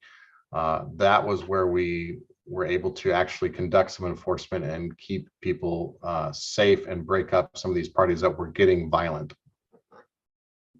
So those are the 2 things legislatively. We will be looking at upstaffing the event additionally in the future so that we can make sure that we have law enforcement co-partnered with fire to respond to all of their calls. We had the ability, or we thought we had the ability in the plan to do that this year, but with 60 medical calls, that taxed our groups very quickly, and we need additional support to be able to go into a situation where someone needs life-saving emergency medical care and then extricate them through a crowd of thousands of people that aren't interested in moving for an ambulance or a fire truck or deputies. That's why we're there to support them on that. We did have, this is still preliminary as I'm trying to get specifics on it, but I think we did have 2 Narcan saves as well throughout the weekend on Saturday. And so upstaffing our ability to respond to medicals will be part of that as well. We will be doing an after action debrief with University Police, with our various different specialty assignments that were part of this response, with fire, with the County Emergency Services Agency, to look at how we can best improve this for next year, what we need to improve, what worked well. That's a standard response that we do every year. And so we'll have better ideas in the coming weeks as we start to flush out a real after action on what occurred. Thank you. Henry. So you mentioned that there's one particular incident where the prognosis is not good for the patient. If confidentiality is an issue on this, there's no need to answer it, but would this involve one of the balcony falls that occurred? It would not. We did have 2, possibly 3 balcony falls, but no cliff or bluff falls, fortunately. In fact, I think we had 2 balcony falls that required hospitalization, one where the patient was fine afterwards. In fact, if I remember correctly, got up and ran away from us as we were trying to help. Yeah, I did it with my concussion too. I didn't get up and run away. Just a quick brief on that. The paramedics arrived, they asked me my name, they asked me where I was, they asked me what day it was, and then they asked me to say the alphabet. I said, would you like to hear it backwards? That's when they said, get out of here. So. No, the situation with the medical emergency that is pending is the unfortunate result of alcohol and drugs. And it's one of those situations that just reinforces the need to be present, where we know that young adults, some of them underage, are going to choose to consume copious amounts of alcohol and are not going to make the best decisions that they could possibly make. And that sometimes the only intervention to protect someone from themselves is a law enforcement intervention. And that might include just taking the cup of alcohol or the bottle of beer away from them in the street and writing them a citation. Or it might require that they go into protective custody for a drunken public until they sober up and then they're released without a charge. Or it might require a medical intervention where we're able to stop them and send them to the hospital. There is, to me, in a situation like this, there's no such thing as a minor alcohol violation, because minor alcohol violations turn into much, much bigger things as the day progresses. And we saw that this year, as we saw it in years past, where someone who's making the decision to consume a lot of alcohol at 10 a.m. is either going to become a real problem, an agitator and public nuisance come 6 p.m., or they're going to potentially become the victim of something later on in the day, or they're going to become the victim of their own choices. And they're going to be left in a situation where their family's now having to make hard choices, difficult, unimaginable choices, because they weren't able to do it at the time. And so I take our role very seriously when it comes to public safety, and that includes at times protecting people from themselves. Yes, go ahead. Actually, they started drinking at 7:15 a.m. around me. No, that's, Who's that? you're absolutely right. Pardon? I was doing a drive around at 8 a.m. and there was already beer pong tournaments and DJs going. So yes, we saw the rush start as we expected at 10 a.m. The biggest group was between 1 and 4. We saw our peak of medical calls between 2 and 4. But yes, it was bright and early. About the festival, I think it played a role, but I think it played a positive role. The bathrooms were there. I noticed fewer people using my property and my neighborhood and the park near me as a bathroom than I do on a regular weekend. So I think that helped. I think the extra police staffing also helped. I imagine that you're across the street from me, and so that usually mitigates a lot of the issues and loitering and all that. So I think that going forward, that should be a thing that should be continued, like a support system, bathrooms. I just wanted to point out that one of the things that were a problem for people who were just trying to live their lives is that for about 6 hours, most of us could not get cell phone reception. I wasn't able to make calls out. I heard from different people. And I actually had to leave. I drove to Hollister to get reception for my phone cycle out because the crowds were so large and they're all streaming their experience. And I wanted to make a note on popping. So you might be aware of what's going on, but it's not one group. So for Deltopia, that group partnered with other groups that have been doing this in the community, and they have been doing this, at least one has been doing this for nearly 2 years, and now there have been more. So there's at least 5 or 6 that do this routinely every weekend in Isla Vista. And there's a lot of people coming in for it. They have it in because they're buying a ticket and they buy it on a phone app and it's advertised within 200 miles. So someone in LA can see, oh yeah, sure, I'm gonna go to IV and they can go somewhere. And you know, Hawken was advertising 2,000 plus tickets sold. So at $15 to $25 an hour, what is that, 30, 50 grand? That's a lot of money, but they're making several $1,000s every weekend. These groups are.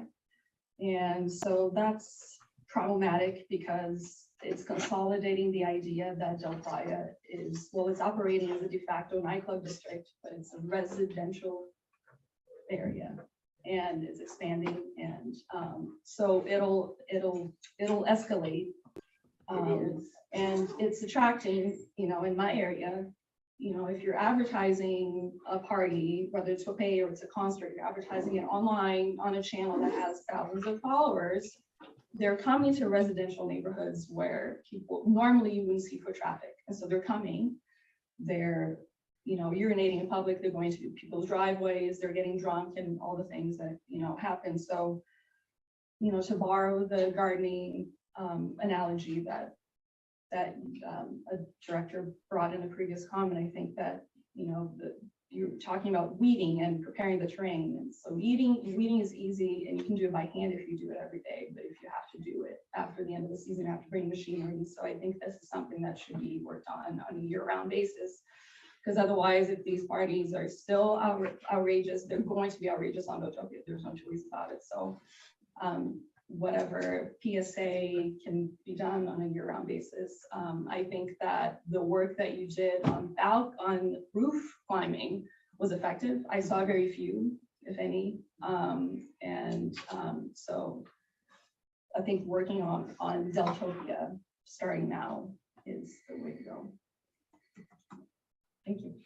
Thank you for those comments. Any other members of the public have comments? Any comments on Zoom or questions on Zoom? Go ahead. How did the sheriffs enjoy their mounted friends? It seemed that everybody was able to moved out of the way once they saw the I think they were geldings. I don't think they were stallions anymore. Lieutenant. I can't comment on the style of horse. I don't even know if it's called style or breed, I guess, right? I have no idea. I'm just saying, it looked like the deputies were very happy and everybody moved very clear. You know, they came around and everybody moved. There was no problem with that. So I have gotten some questions throughout the last couple of days about what the mounted unit, because we haven't seen them out for Deltopia in the last couple of years. And we do maintain a fully staffed mounted unit, which is more commonly, you know, like the horses, for a variety of uses. But their primary purpose for this weekend was for the beach patrols, which were, you know, the beaches were closed by county parks. And with high tide the way it was, which was high tide was at a little after noon on Saturday. And so that actually worked in our favor to keep the beaches closed. But the horses are an ideal way to maintain presence on the beach for the areas around the points where there was sand and you could get to the beach, to maintain a presence and to just make sure that people knew that the beaches were closed. We didn't write any beach closure citations. It was more of an educational thing and just a presence to make sure that people stayed off the beach. Horses were also a great first response for us in the event of a cliff fall. They could get out through the deeper ocean water that was up on the cliffs. And so for me, it was a natural choice to use the mounted unit for that. They did come up into Del Playa or into Isla Vista for a bit. They would use the streets to get from one end on the east end with the campus to the west end at Campus Point, or sorry, at Coal Oil Point. So you did see them coming through the area, but that was really only to get from one point to another. They weren't used for crowd control or anything else. They did stop a few times to let people pet the horses and answer some questions, but that's what they were used for. That worked very well with the crowd. I had noticed you had mentioned previously that you couldn't get through all these people. Nobody wanted to move, but you bring horses around, everybody's, you know, compliant. It was more of a comment. It's nice to see you still have a mounted unit. All right, are there no more public comments? See none on Zoom. Okay, I'll come back to the board for some discussion. Any board members have comments they'd like to make? Director Freeman.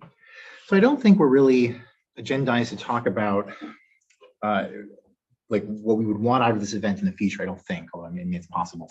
I have commentary that is related in some sense to how one conceptualizes what we would want out of such an event. I'm going to leave it in the form of a generalized framework and then attempt to build from there towards the way that we would analyze the event that we have.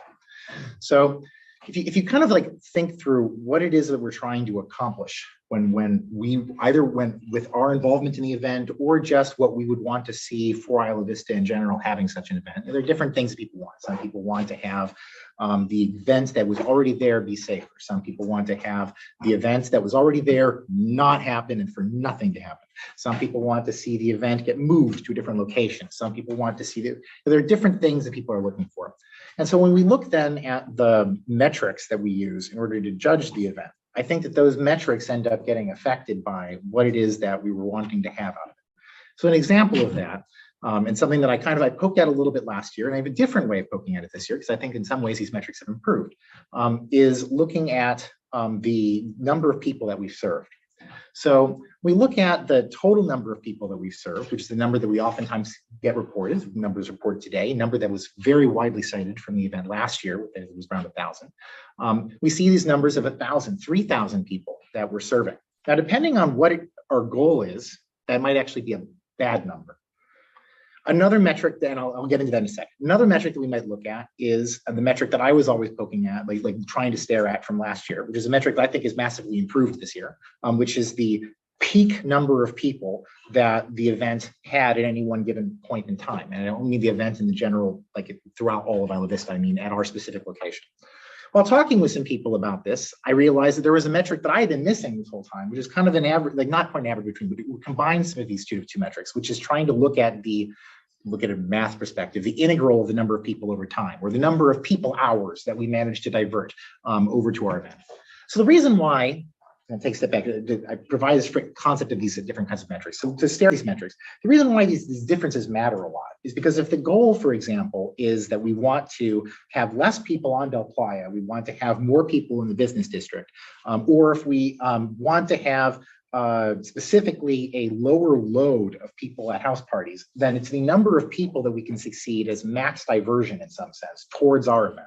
So if our event manages to serve 100,000 people somehow, just touching all of them, but at any given moment, it only had 5 people somehow who were there, that would in some sense be a failure at that level.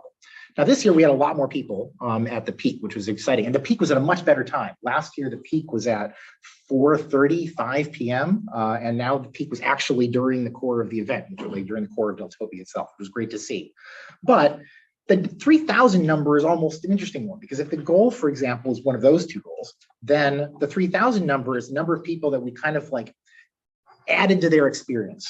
Those are people who touched our event long enough in order to get the bathrooms or the food or whatever it is we're trying to get, and then went to the rest of Deltopia.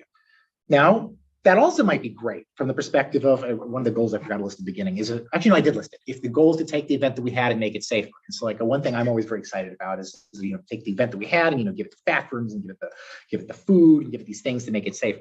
But we also can look at it, and I can feel a little bit of where Tesla's coming from, of like, well, how many people are we drawing out? And that's where I might look at the event that we just threw and start to question the music component. Now, I also have other reasons why I question the music component, because is that really our job to, as event organizers at that point, as opposed to people? I feel like the bathrooms and the food and things feel more like community facilities than actually throwing the actual like music portions of this. I feel like that's more my personal thought is always that's more a Park District thing. But the feeling of the music component that we had, is that making the event feel like an event? When I go out on the streets and there's a bunch of music that's playing, and that music that's playing is in the park, does that make me actually bother to go out at all? I touch our event, I tag our event, and then I leave our event and go to the house parties. Whereas if the event we had done were just the bathrooms and the food, and that then the ancillary, tag team on the thing is just becomes the things that are making it safer, particularly the EMT, which was actually, I mean, Henry here in the audience ended up at the EMT with his concussion. And so the feeling here of like what it is out of this event that are the good parts and the bad parts and how we analyze the metrics. And there's a lot of detail there that though does tie into a lot of discussion that I'm kind of touching on, but I'm trying to avoid, which is what it is that we actually want and what would I actually want to see. And that's, of course, a very longer conversation that we probably need to have agendized better. So. Increase of value. So we can talk about Deltopia, yeah, and we can talk, because he did and you didn't override him, Yeah. so, okay.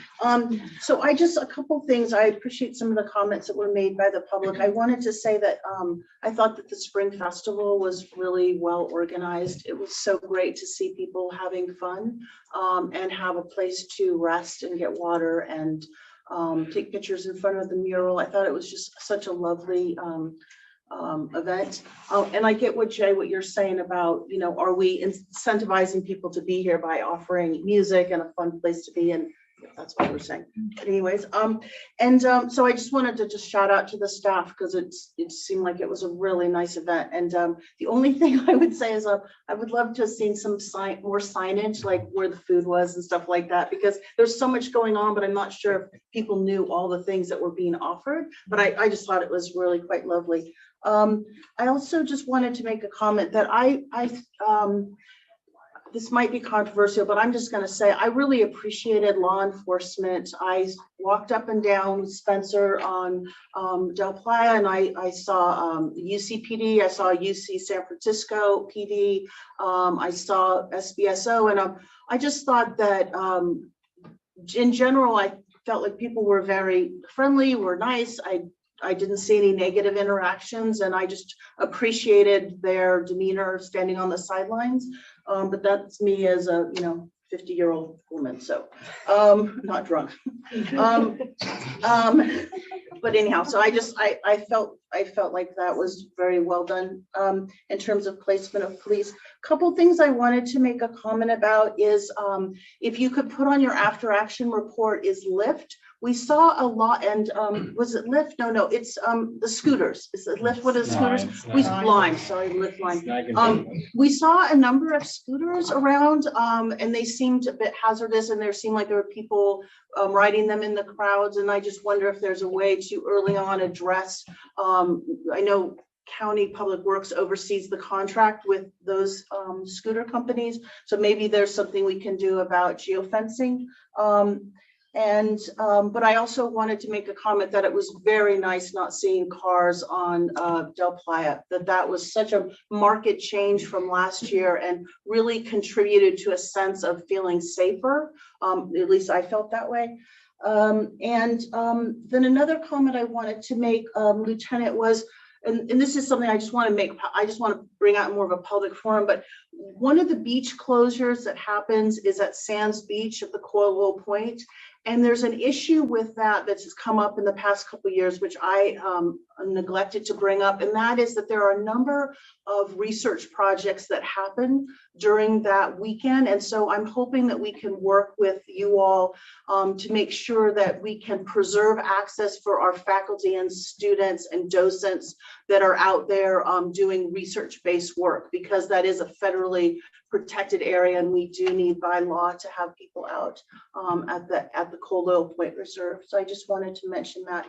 And then lastly, I'm hoping that as part of planning for next year, that we can, the university and IVCSD, IVRPD, county sheriff and the county and the supervisors district can work in close communication and coordination moving forward at the beginning of this event, or beginning in the planning stages several months ahead of time, so that we're really communicating well and anticipating issues and making sure we use our collective resources to address things that may come up. There's things that student affairs at UCSB can do in terms of outreach to other universities, as well as outreach to students that might be helpful as we're moving into these events. And I think with the unfortunate retirement of Terry Mosnich, who was such a person who brought everyone together, I think we need to kind of figure out how we can re-engage that collective effort to make sure that we're crossing our Ts and dotting our Is. But I just want to thank you for all your work and your deputies' work.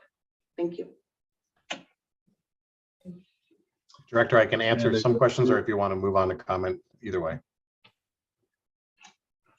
Did you have a specific question? Did I have questions? You, If you want to answer. Yeah, please go ahead. So, well, first of all, thank you for your comments about our efforts and our response, and for my personnel. I'm very proud of the work they did this weekend and the demeanor they brought out into the street and our interactions with people. We did find that the vast majority of our interactions were very collegial and very friendly, even when people were on the receiving end of a ticket. We tried our best to make this an experience that was agreeable, and it seems like we pulled that off. To answer your questions about, you said Lyft, and I'm trying to remember now what you would. I meant Lime, sorry. Lime, yes. scooters.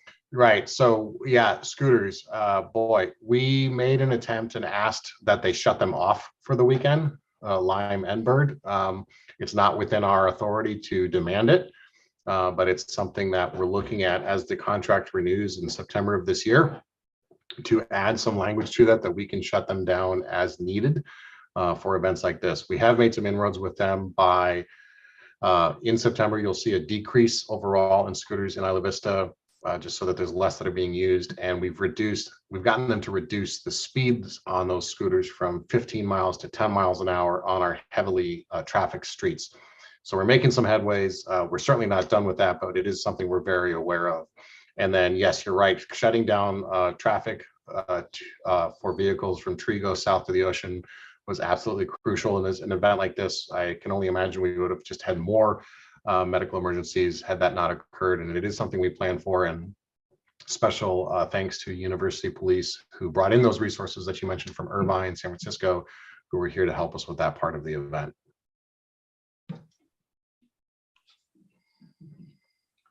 Right, thank you, Lieutenant. Do any other directors have questions, comments? Yeah, I would just like to comment on the student perspective for a minute. I want to acknowledge that I do, of course, recognize the important role of police in events like Deltopia. But I think that safety of students should be our #1 priority. And I would like to advocate for, if we're talking about increasing personnel, increasing markedly EMT and fire presence, because I think those serve as a better resource for students, especially in unsafe situations, than police officers do. And like many community members and student members in Isla Vista, I also have concerns about police brutality on events like this. I know that students can get rowdy and they are difficult to deal with. But during Deltopia this year, I did witness what I would consider to be a excessively brutal force of police when apprehending a subject.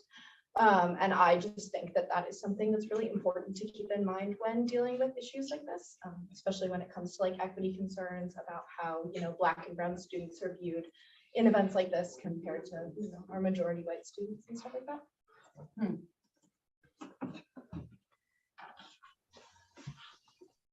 Again, I'm willing to answer, but I don't want to interrupt or delay any of the meeting. You want him to? Yeah, go ahead.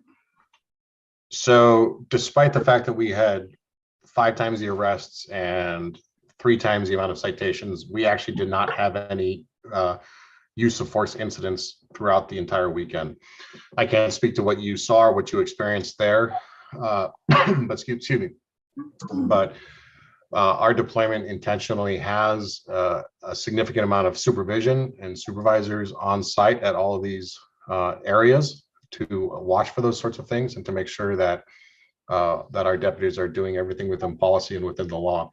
I also agree with you that our priority is upstaffing medical and first aid personnel, and that safety of the students comes first from a medical perspective, and that, excuse me, that we are not intended to be a public safety or medical safety agency. It is not our role, and unfortunately, it just falls to us sometimes when people are unable to care for their own safety. We did everything we could throughout the weekend to divert anyone who needed medical attention to their medical attention. Nobody who needed a medic or a paramedic or a hospital visit was brought to the jail instead. And so I agree with you that that's where the priority should be. Thank you for that. Any other directors of comments? Director Brand? Well, thanks. This is a real tough issue to deal with, and I think just the theme of my comments today are one step forward, one step backwards. I want to talk about the step forwards and say a big thank you to our staff for all of the work that they put into the Spring Festival. You did it on a shortened timeline compared to what we had last year and with less budgetary resources than we had last year. And you pulled off something that was even more effective. We served more people than we did last year. And I think that we took the best parts of what we had going and amplified them with more food and the continued bans. I thought was a great touch with the partnership with Thriftopia and then tweaked the things like the fencing that were a challenge for us last year. So I just really want to say thank you, because the reality of the situation, you know, I've been around the block for many years, I think probably as long as anyone in this room other than Jonathan trying to tackle this issue. And the reality is that you're never going to get to where the community wants to be with just enforcement. You have to have something for people to do. And so I really think that we took a great step towards that. And I hope, for at least for me, you know, to answer Director Freeman's question about like what our goals are, the goals have always been to divert people away from what's happening on Del Playa, because not everyone wants to be a part of that scene. Sometimes people that are a part of it want to leave and get out to a safer space. And I really appreciated the comments from some that felt like they found that safe space at the events that we were hosting. So I'm really happy with how that turned out. And I think the step backwards, kind of a bummer to talk about, is just that I think you know, I too heard about the incident with the student that is in critical condition. And I think that the reality that we are seeing and that I'm hearing across our country is that drug use has never been more dangerous than it is now. We knew that drug use was never something that was very safe, but the reality is, with the epidemic of fentanyl getting into everything, it's really scary. And so I really want to highlight and thank the Gauchos for Recovery and thank our staff for partnering with them on a station to be able to hand out, I believe they hand out 85 Narcan doses and gave out training to residents to get that out into the community. I know that Narcan was deployed yesterday, and the unfortunate reality is that sometimes it will be too late, or that dose won't be close enough to the person who needs it. So just thinking prospectively, I'm hoping we can think of ways that we can help support that effort. I would love to see a dose of Narcan at every house in Isla Vista, because this epidemic is not going away, and it's frightening. The other thing that I want to share is that I really appreciate Director Craig, your comments and, for speaking about that, because that can be a hard thing to talk about, because oftentimes those of us that do want to uplift these concerns that we're hearing in the community, there may be the impression that we are anti-law enforcement or anti-police. And that's not the case. We're all on the same team. Everybody wants to live in a safe community. Everyone wants to be able to have a safe and healthy Isla Vista. We're all on the same team.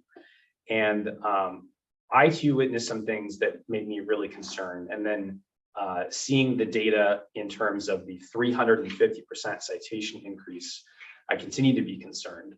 I witnessed the alcohol and beverage control out there on Del Playa physically grabbing a group of 5 male officers, grabbing young women out of crowds and forcibly moving them over to the curb. I witnessed one girl who had her hands up in the air showing, I have nothing on me, I've done nothing wrong. And she was stood over by this group of 5 officers who continued to speak with her and talk with her for a number of minutes. And the charitable way of explaining what happened was that these officers need a little bit more education about the power dynamic at play when there are 6 men standing over 1 woman, especially a young woman at Deltopia. And I just don't think that with the limited resources that the public has, that law enforcement has, that it's proper that there are resources being used on this outside agency to bring them in to really focus heavily on these citations. That said, I know that that the reality is law enforcement has said that they're going to be asking for changes in the law, and that those are changes that are going to be things that people in the community will have a lot of opinions about. But I really want to say to law enforcement that if this is something you're serious about, we need to work together on this. You know, we can't be finding out about your policy plans in a public meeting without any notice. That's not the way that partners work together. I think we can work together better, and I really hope that we can. But I think that we're going to need to, because the vision that I've had, and I think others have had for Deltopia, is if we really want to solve this issue, we need an organized event that is the main thing, similar to the success that UCSB has had with their on-campus event, so that we can stop playing this whack-a-mole game that requires so much public resources and really focus everything in an organized response. But we have to work together to get there.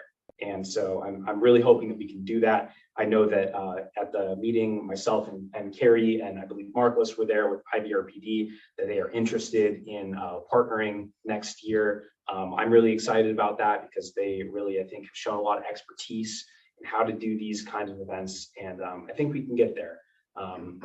These are tough things to talk about, but we got to talk about them if we want to get them right. So that's what I have to share.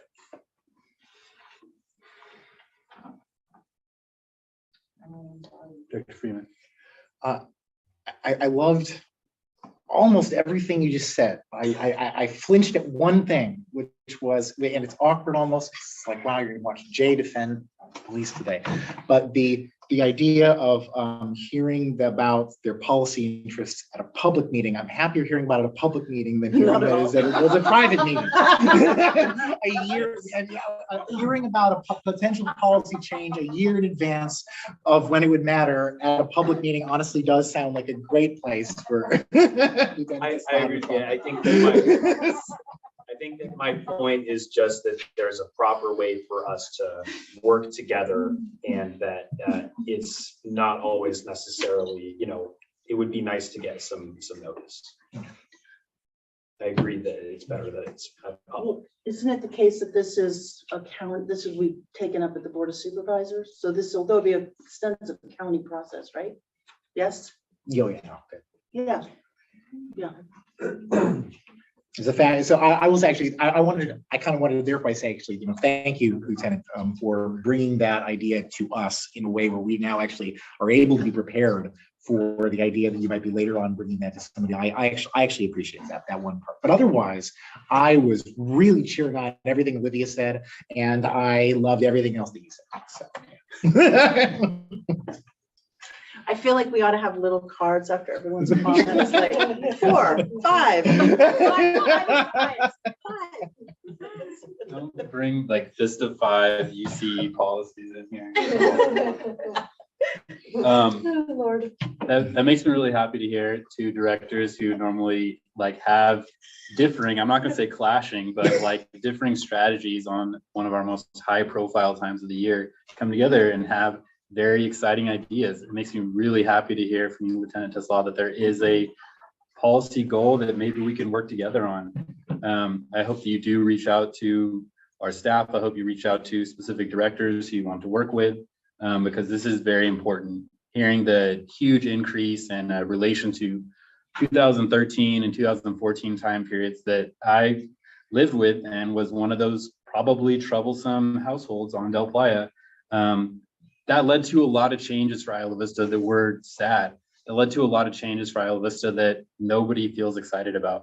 And we're starting to grow back with the gardening metaphor. And it's very important that we keep working with our community partners, our neighbors who aren't a part of any official organization, to have a year-long process. I'm really excited that everyone here in this room is excited about the year-long process and about continuing to change traditions here to make them safer and healthier, and also more inclusive. But first of all, safer.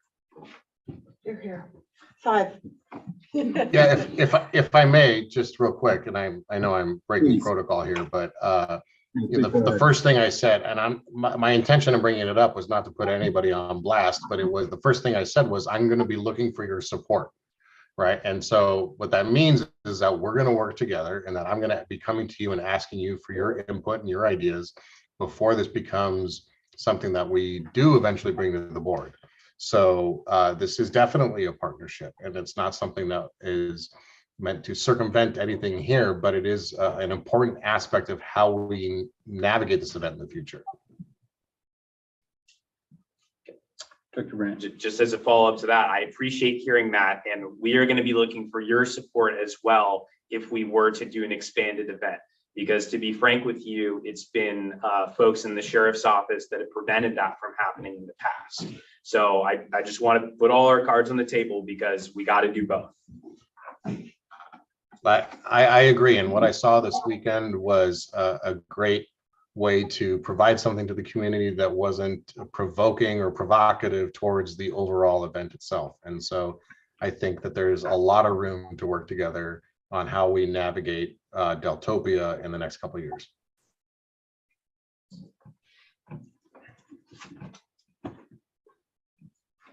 All right.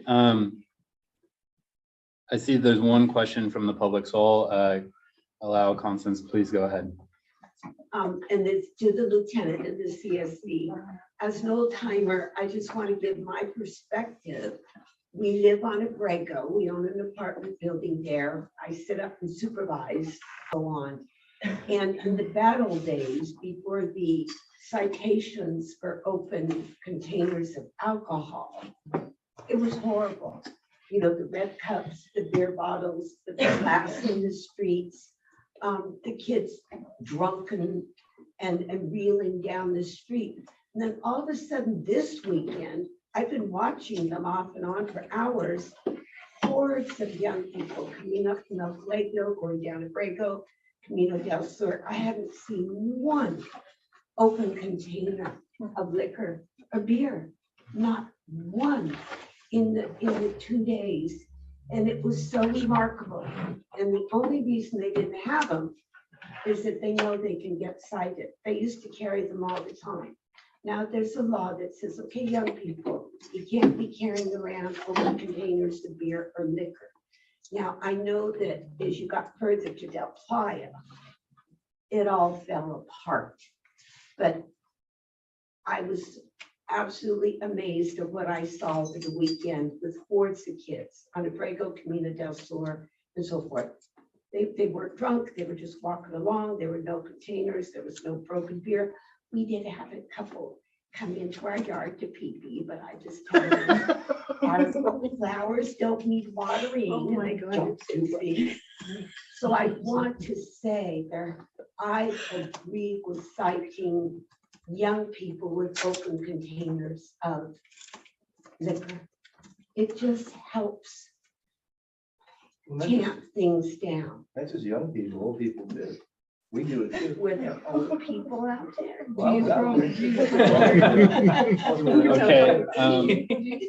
Okay. Okay. All right. Thank you. I believe in the citation. Water the flower. All right. Nitrification. Thank you for those comments. If there's no other commentary, questions from the board, I think that it's time to move on to our next item. All right. Let's move on to item 4.2, the library grant for Isla Vista Library Branch. Thank you. I'll add one last thing, which is I saw a lot of kids at our event, and that was really great. That was. There were a lot of- I went to Oh, I see was them. gonna It was mention that awesome. too. I loved it. I Yeah. thought it was fantastic.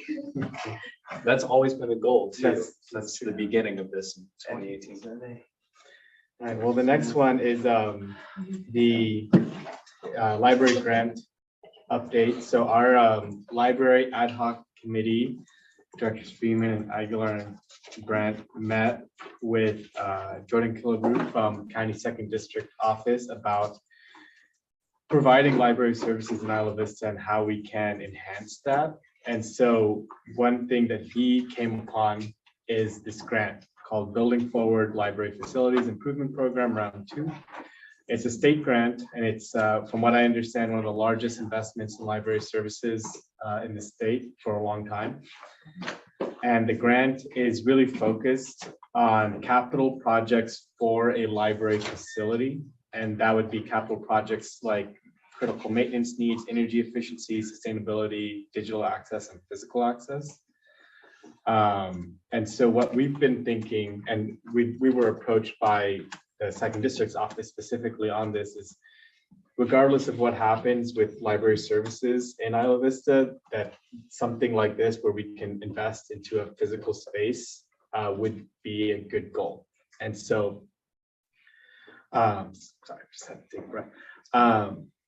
The county has offered to help write the grant with our involvement. So it wouldn't be something we're taking on ourselves, but we're bringing this forward to the board to see if there's, if you want to allocate staff time to me and our staff working with the county on this. It's due not that long from now. It's due in May 16th. I looked through the application already. It's not that complicated of an application. There are some parts that we've already done a lot of the work on. For example, if a future library facility in Isla Vista was located at this building, which is what we're thinking, how we would apply for this grant, we've already done a building report for this building that shows some of the needs for access, for example, and energy efficiency.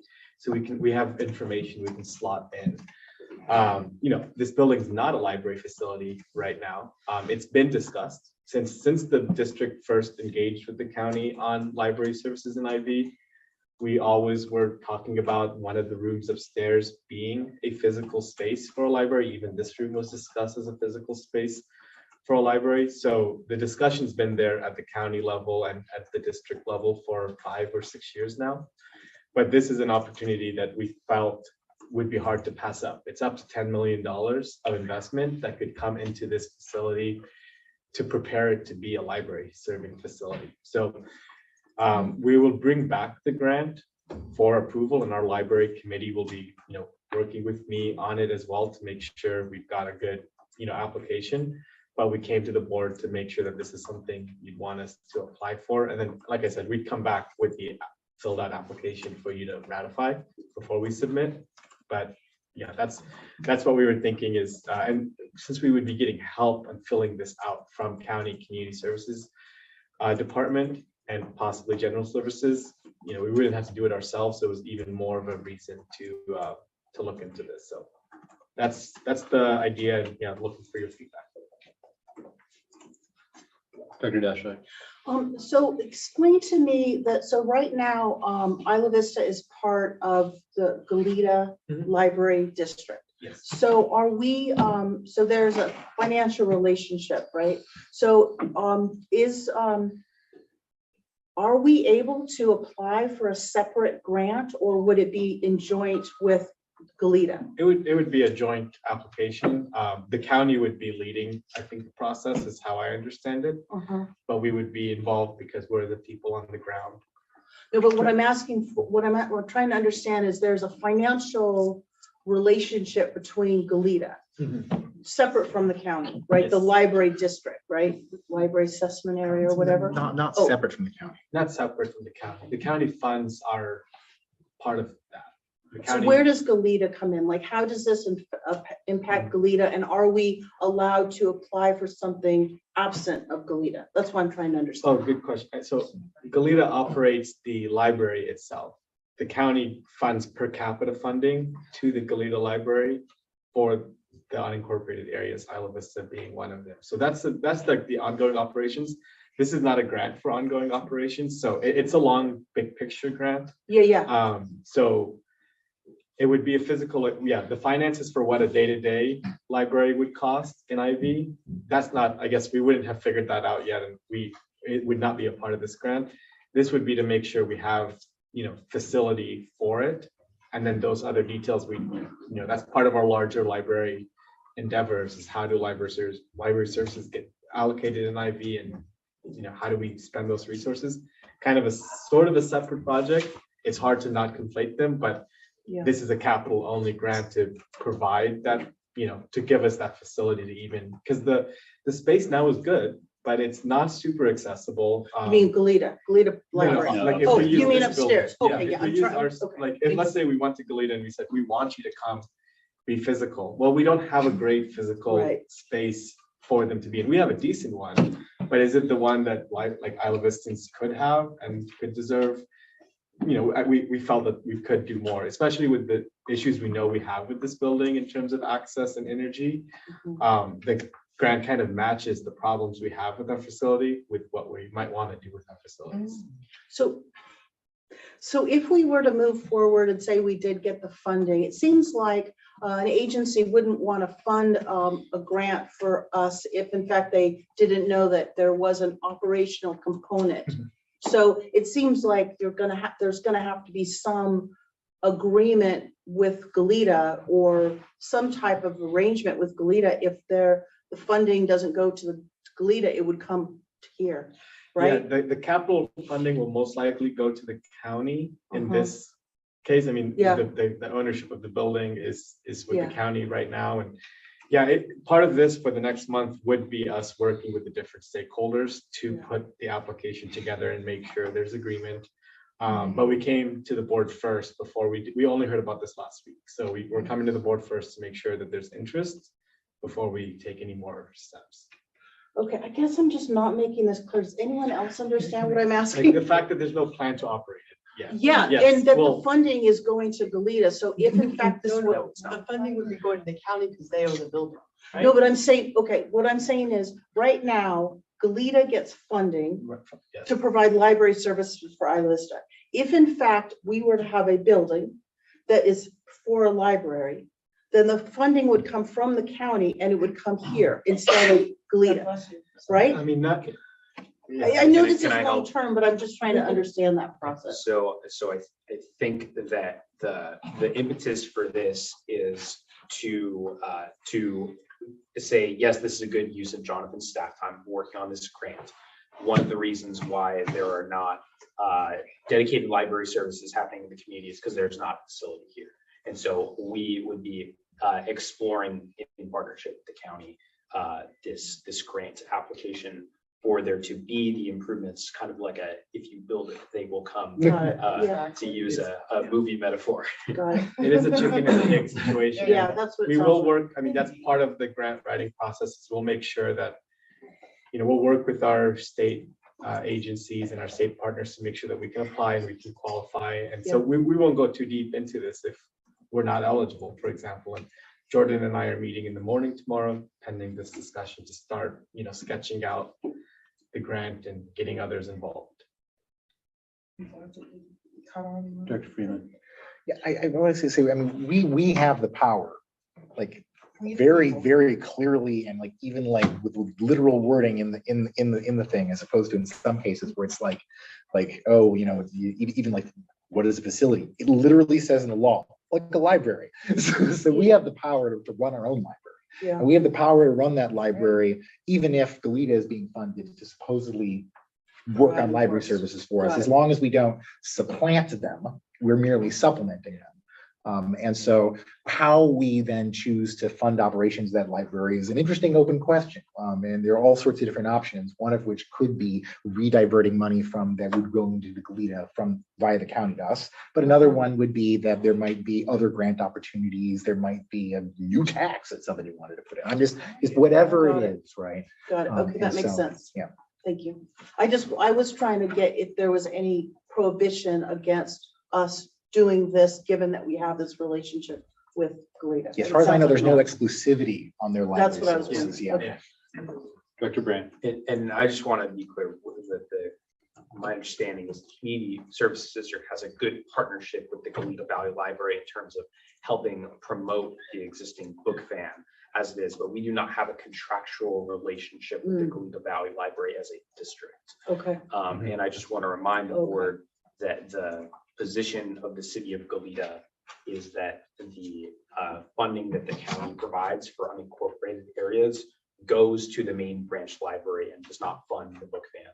The grant that they received funds the book van, and from my understanding, they are trying to figure out how to continue that now that the grant funding is out. Just as a broader synopsis. Director Topliff. I'm wondering if we have any sense of timeline when they're expecting to make awards? Yes, we would know by September. That's interesting. When the money was. in. Sorry. All right, do any other directors have questions? Okay, I'm gonna go to the public. Does the public have any comments or questions on this item? Henry? Has any talks been made with, or had any talks? Have any talks been made with IVRPD on this matter? To maybe do some co-sharing on this library proposal thing, you've got the St. George Youth Center, which may be a good, good alternate to get something going at least, maybe. It's up to them, but, maybe you guys sitting down and talking could generate some views on, Young authors, young Republicans. I'm getting a location. That's what I'm trying to say. Got you. Yeah, we haven't done that yet. Yeah, we haven't gone anywhere yet with this, so good idea, and we'll ask, yeah. I'm just throwing that out there. Is there any other public comment or question? More books, more books, more books, more better. Thank you for those comments. Any comments on Zoom or anything like that? No, I don't see any. Okay, I'll go back to the board for commentary. Do any directors have comments they'd like to make? Director Deschler. I think this is really exciting. I think one thing we've learned with the community center is like you create a space and people will come.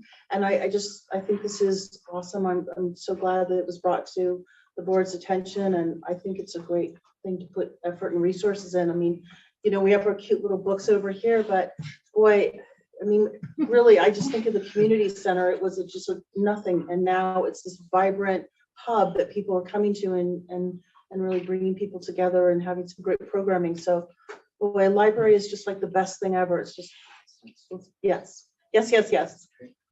Amen. Director Brandt. I want to ditto that. The biggest challenge our library system faces is the lack of available funding. There's not enough resources to go around for the great things that people want to accomplish. I was at to the point of someone mentioned the St. George Family Youth Center. I was at another Boys and Girls Club site this month and spoke with the director and looked at the book collection that they have for the kiddos. And I asked her, so do you have a budget for these books?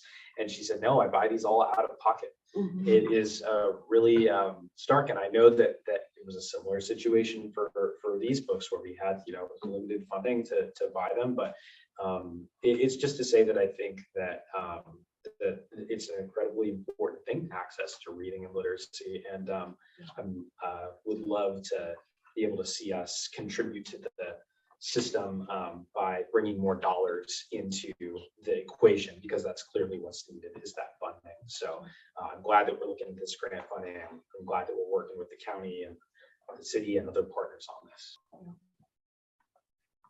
May I add something?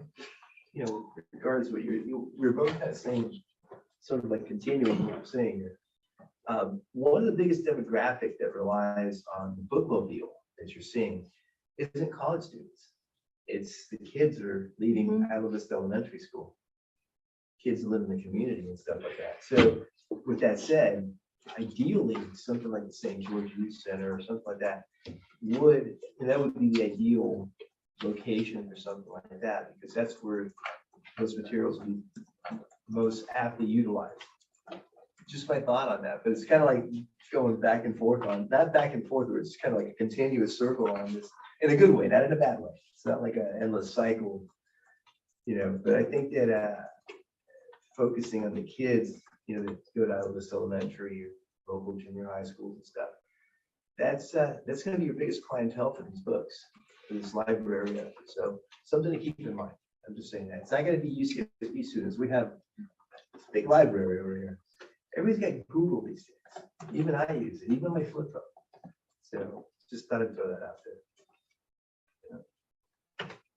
Kind of further back what you're saying.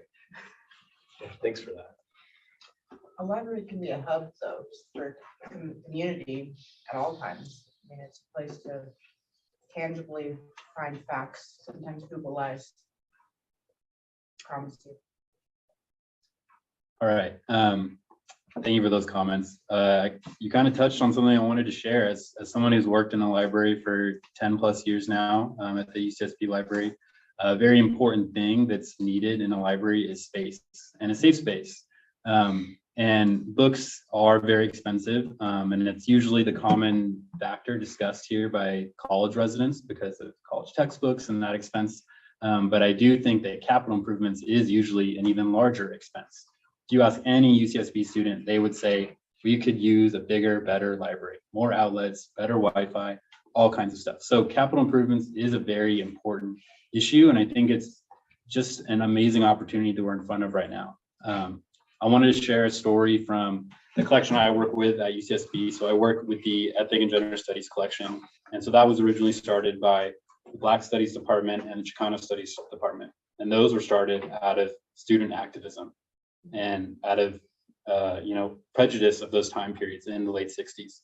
Initially, those were reading rooms in the department buildings. And eventually, as their collection grew, then they moved those collections into the main UCSB library and had a dedicated wing.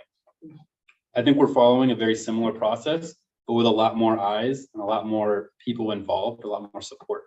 So I think that focusing on the space and having a good partnership with Goleta or whichever library we decide to partner with to bring resources in, and having one good location, but possibly multiple good locations in Isla Vista is our most important chess piece to move.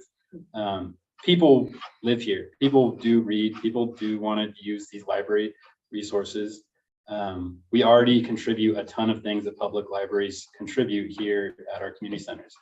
Voting, different types of like non-denominational club services, point in time counts, all kinds of public services happen at public libraries that we already do here with our community facilities.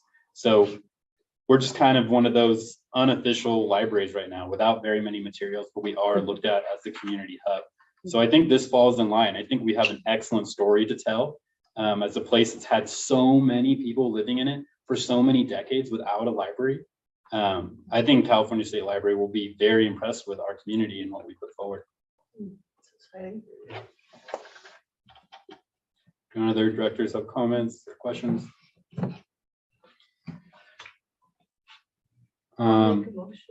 Yay, Carrie's back. right. Take a motion. Let me hear that motion. I would like to move to explore putting in a grant application for an Isla Vista branch library. I will second that. All right, we have a motion by Topliff, second by Craig. Is there any public comment on this motion? All right, I see no public comment on this motion. All those in favor, please say aye. Aye. All opposed, no. All right, the motion passes 7-0-0-0. Awesome. Now what? Did you want a break? Were you asking for a break Asking earlier? me, that's embarrassing. You showed me your watch. No, I just read. Okay. That is such a piercing. What's Okay. that? Show I'm me like. Okay. Well, now let's move on to item 4.4, our MSR submission. All right, well, we submitted a draft of our MSR on Friday with the understanding we had some sections to still fill out and add to. One of them being your all's occupations or background occupations. I don't want to speak for you, so just send me. Oh, I love that. I'm a government relations Well, that's what you picked professional. last time. Oh, that's Yeah, good. the three people who were on the board last time kept their, or except Spencer changed jobs, that's why I wanted you to pick whatever you want to call it.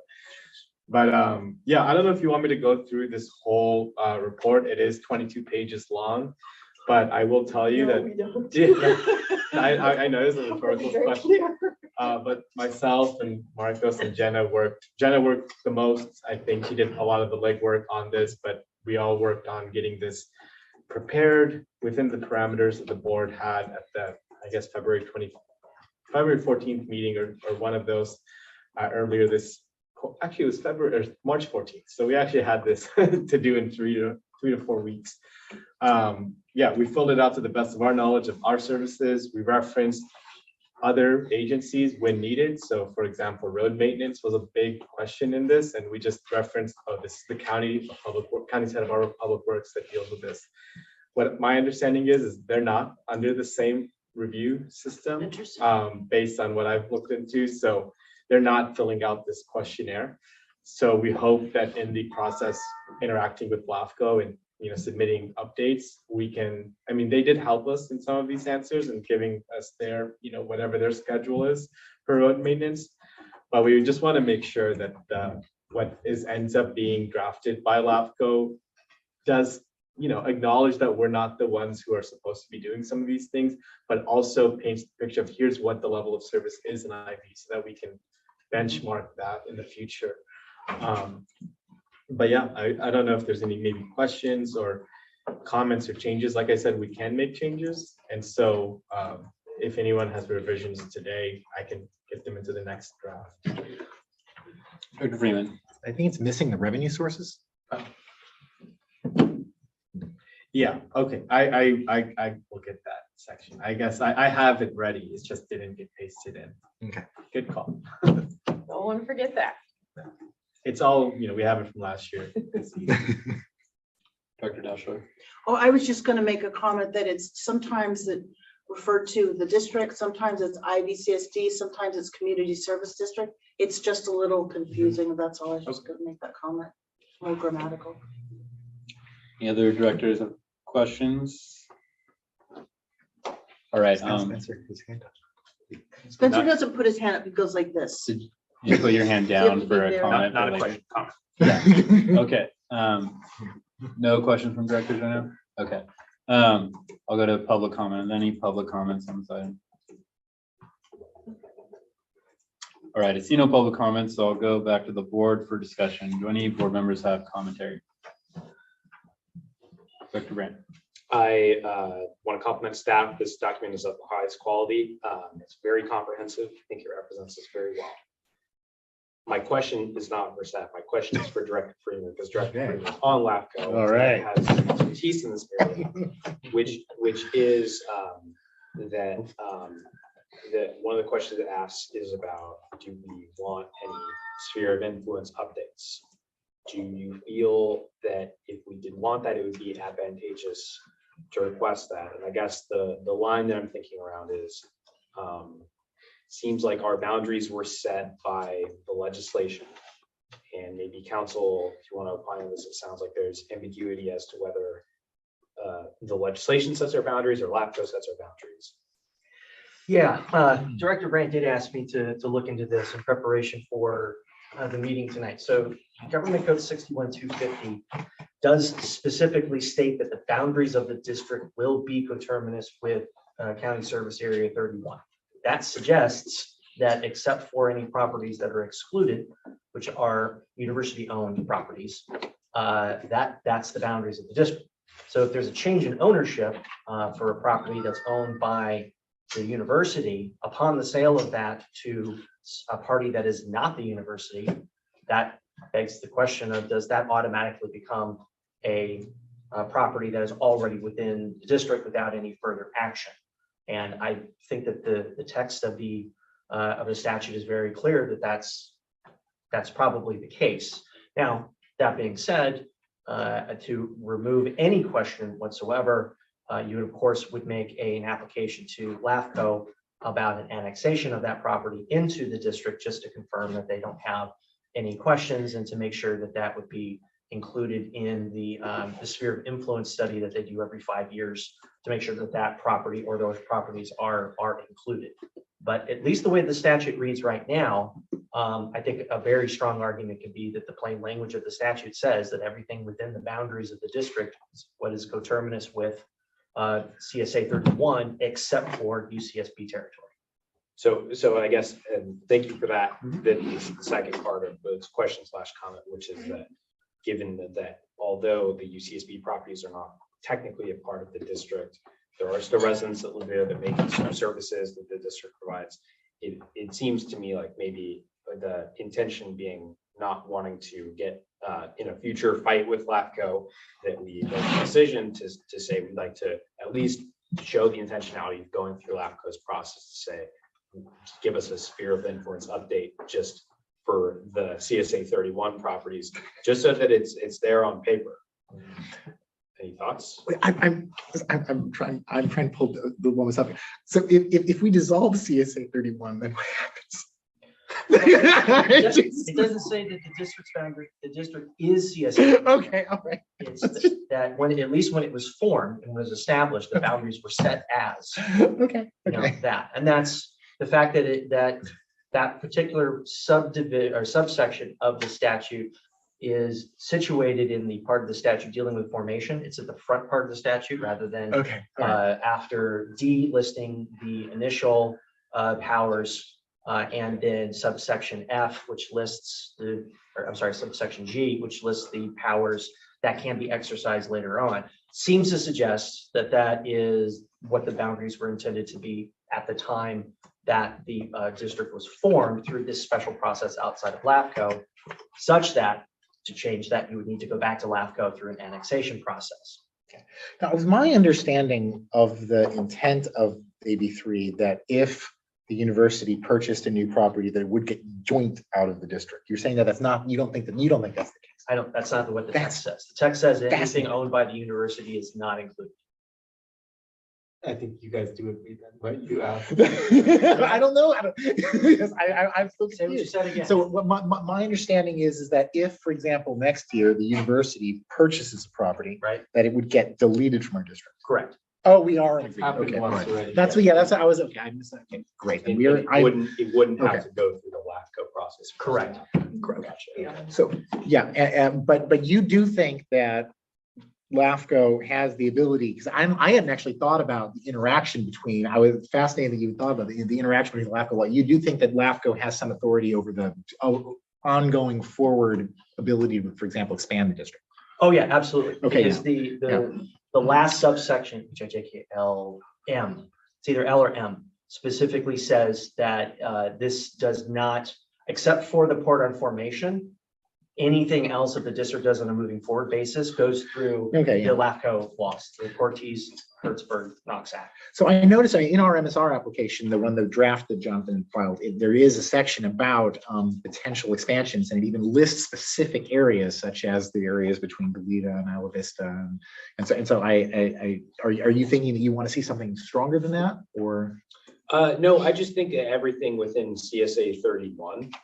So like we've got the cheese wheel properties, the university owned properties. I just think it'd be nice to have the sphere of influence recognized that is our sphere of influence. Oh, interesting. Put it in the sphere of influence, but not annex it. Right. Yeah, because I mean, my understanding, the council correct me that you usually don't say, oh, we're gonna go take over this whole area. The sphere of influence is a planning boundary that is meant to show that this is a potential for expansion in the future, were there to be a change in ownership of the property. Exactly. As an example, if there are services being provided in unincorporated areas of the county by a nearby municipality, the municipality its sphere of influence boundaries would include that unincorporated part of the county, but it's not with that unincorporated part of the county is not within the legal boundaries of that municipality. I am loving this. So and just big grin. To further put it just as an example, because I don't want to freak Kirsten. I'm like, hold on, I don't love this. Let me just like give an example. Greg, did you want me to opine about the elimination of Director Desch's? Yeah, I shouldn't be here for this. So an example would be the Glen Annie Golf Course that has been in the news is within the city of Goleta's sphere of influence. However, it is not a part of the city. That has become that's been in the news lately, right? So it doesn't mean that it's the intention that the district that has a sphere of influence is going to annex it.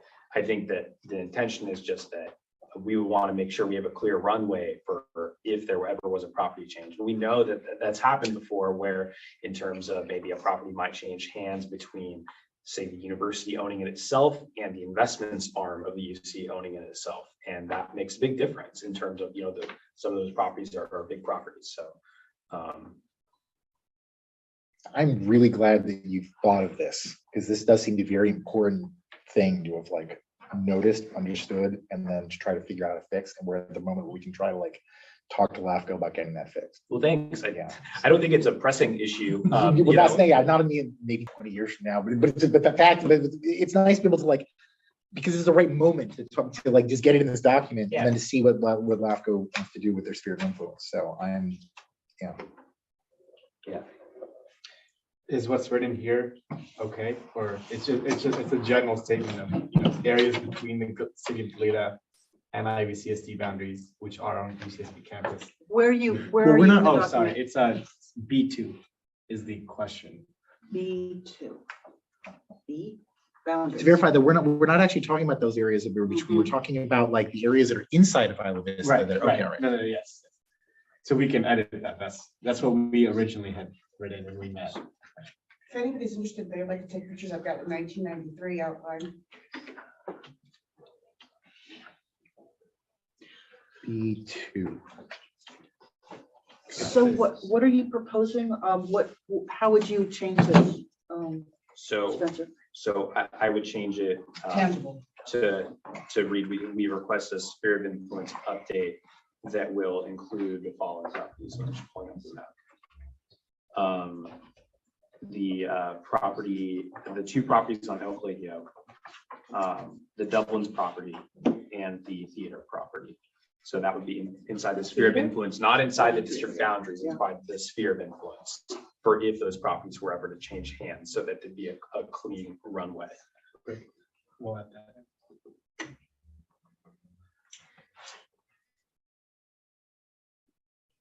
So you're not thinking that you're expanding the sphere of influence outside the box per se. It's everything kind of inside the box. of No, Isla because Vista. I don't know if we would ever want to expand outside of the box. It's just, it's really just a practical thing for the properties that are inside the box. Yeah, I understand that. Okay. They call these donut holes. Don't, okay, that's I helpful. was saying cheese holes. Yep, Yeah. filling cheese holes, filling donuts. Yeah. Okay, that makes Yeah. sense. That makes Yeah, sense. I'll tell you the reason I think about this stuff is because my dad's working on a LAFCO project in Kern County. You ever look at the city boundaries of the city of Bakersfield? Yep, prepared to be wow. Lots of donuts, Lots of cheese holes. lots of cheese balls. Swiss cheese. Such just bad. Well, thanks. Right, do any other directors have comments or questions right now? Director Dash.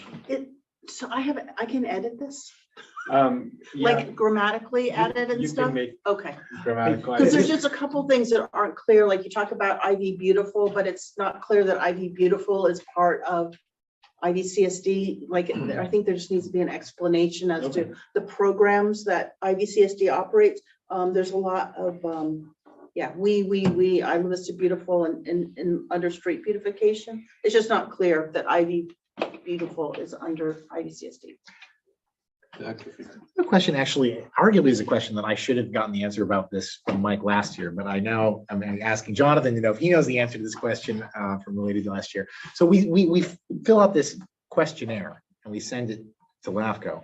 And then Mike produces a different document that he gives back to us. And so how much content was saved? Like how much content was preserved verbatim from the questionnaire you provided? Through 60 to 80%. Yeah, it was most of it. I mean, he added some himself, and then some of what we put in just didn't make it in. But I'd say the vast majority of what we wrote made it in, and he added some parts himself too. I asked that, of course, in relation to into small grammatical things, whether or not it makes sense for us to put that effort in, or to just like punt that off to Mike and see if he punts it back to us, or if it's like I see what he you're doesn't saying. really edit it. Yeah. Like you just talk this. It is a super interactive process. So like he'll write his version and then he'll give it back to me to edit and make sure that it agrees with what we understood. So yeah.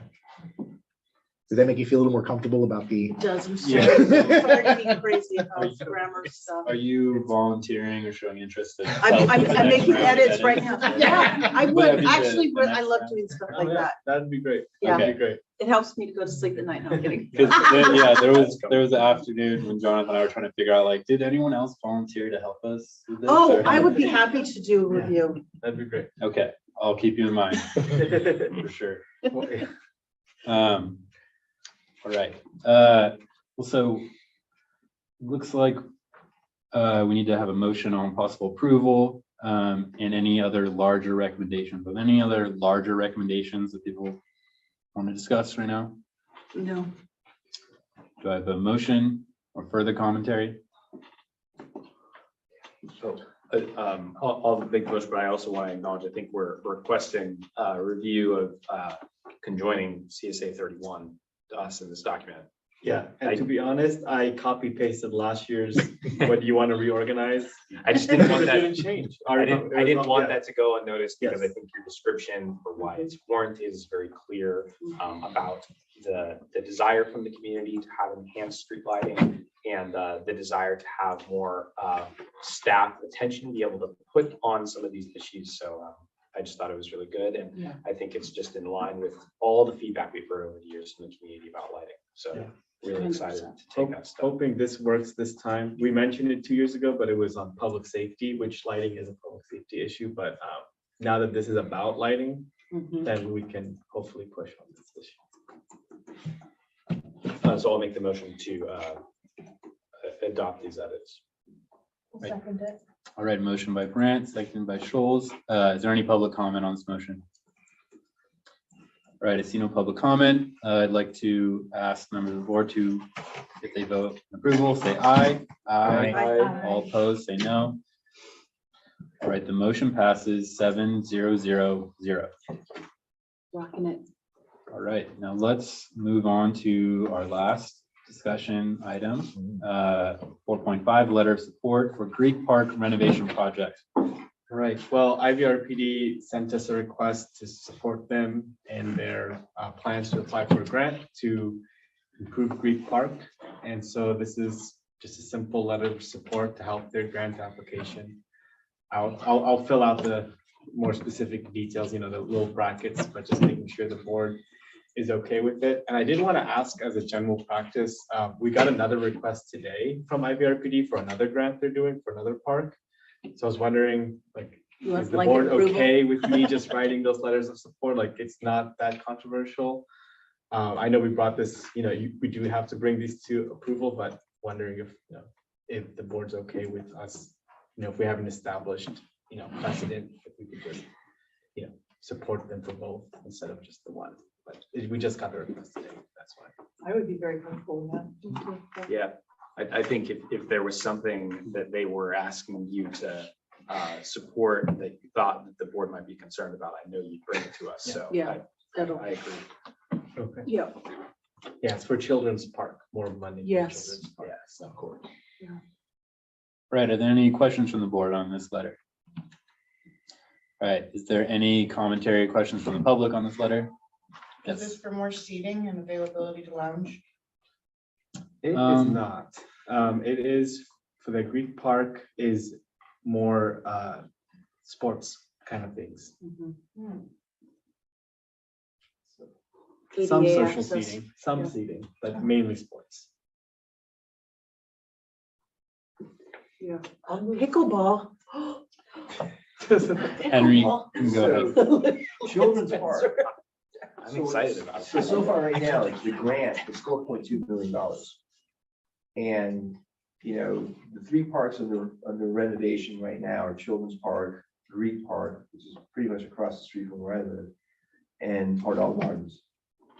Hardall Gardens, the premise there is more goes with what you were saying, a relaxation spot, meditative relaxation spot. Greek Park is going to be focused, like you mentioned, it's going to be sports, and Children's Park, well, it's Children's Park. The kids should be making the decision for that one. And they have been. It's been a wonderful process to watch IVRPD doing this, and they're using Pacific Coast Land Designs to set up the vision of these parks. With that said, there's been a lot of community input. mean, a lot of, Greek Park, big turnout, people are voting, Triller's Park, a lot of the families on the west end.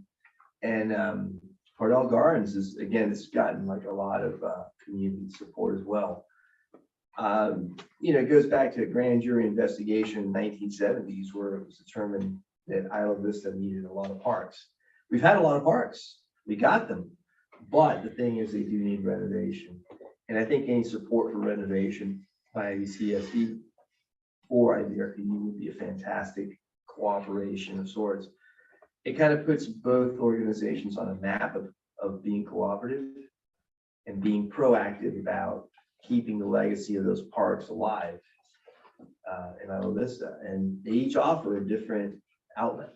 So I think that you're covering three aspects of the community. You're covering kids, you're covering athletes, people interested in sports, people just want to sit down and relax. So I think it's a good thing to push forward. And I really, I may be a little bit biased. I'm married to an IVRPD board member, maybe a little biased, but I think it's a great idea. And I don't know if you've seen the children's park progress that they've made on that, but it's amazing what's going to go in there.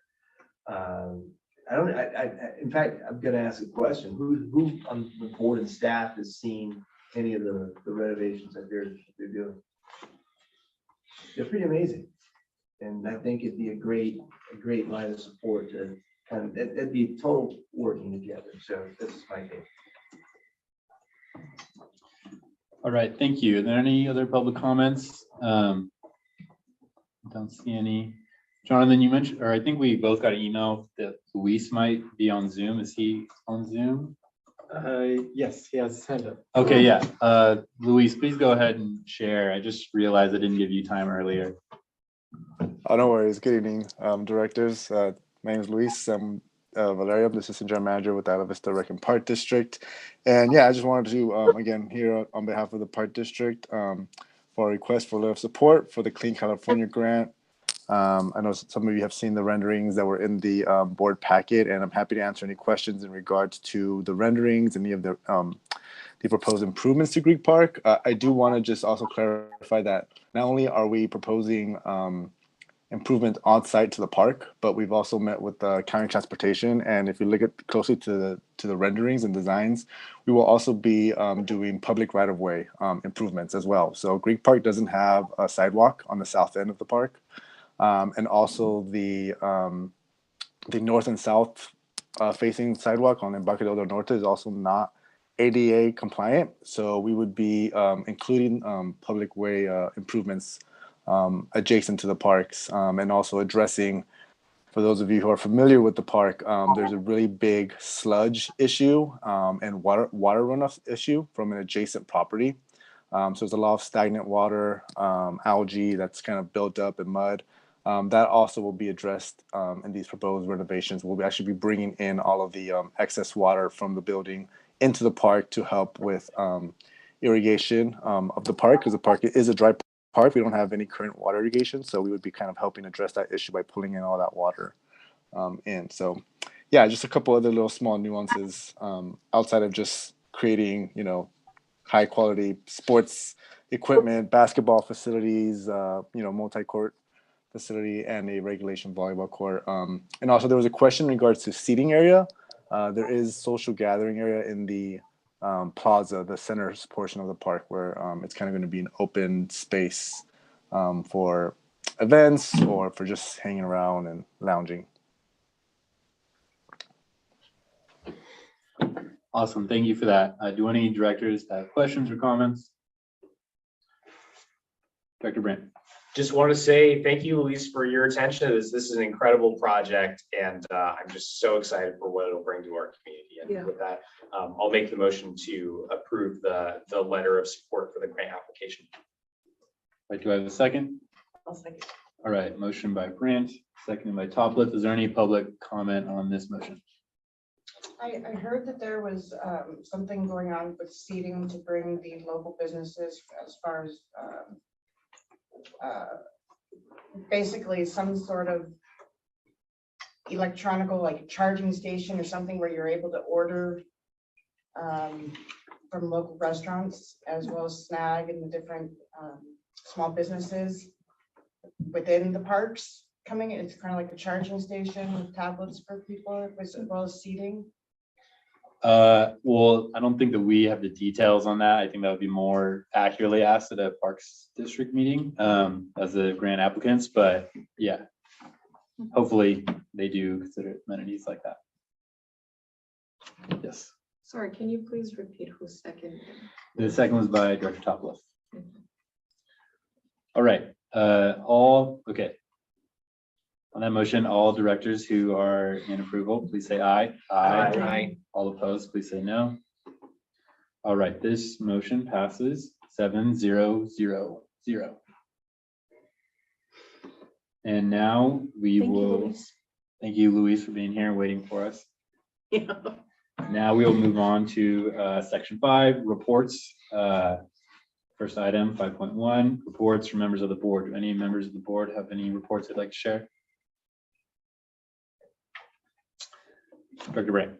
So while I was not here for this discussion last meeting, because I was on traveling, I didn't want it to pass without just saying something about the attempted mass eviction that's happening in our community right now, possibly the largest in California.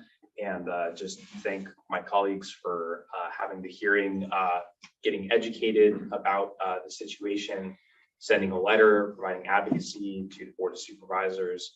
I think that folks are aware that the Board of Supervisors had a special meeting last Thursday where they adopted an urgency ordinance providing for just cause for residential evictions that will require a property owner to, if they are going to cite substantial renovation as the reason for evicting a tenant, that they must provide an early 60-day notice before they provide the termination of tenancy notice. They must obtain all permits before they embark on this process. They must serve a copy of the permits to the tenants. They must describe the scope of work for what kind of renovations they will be doing. And they must explain how come those renovations cannot be completed while the tenant continues to live in the unit.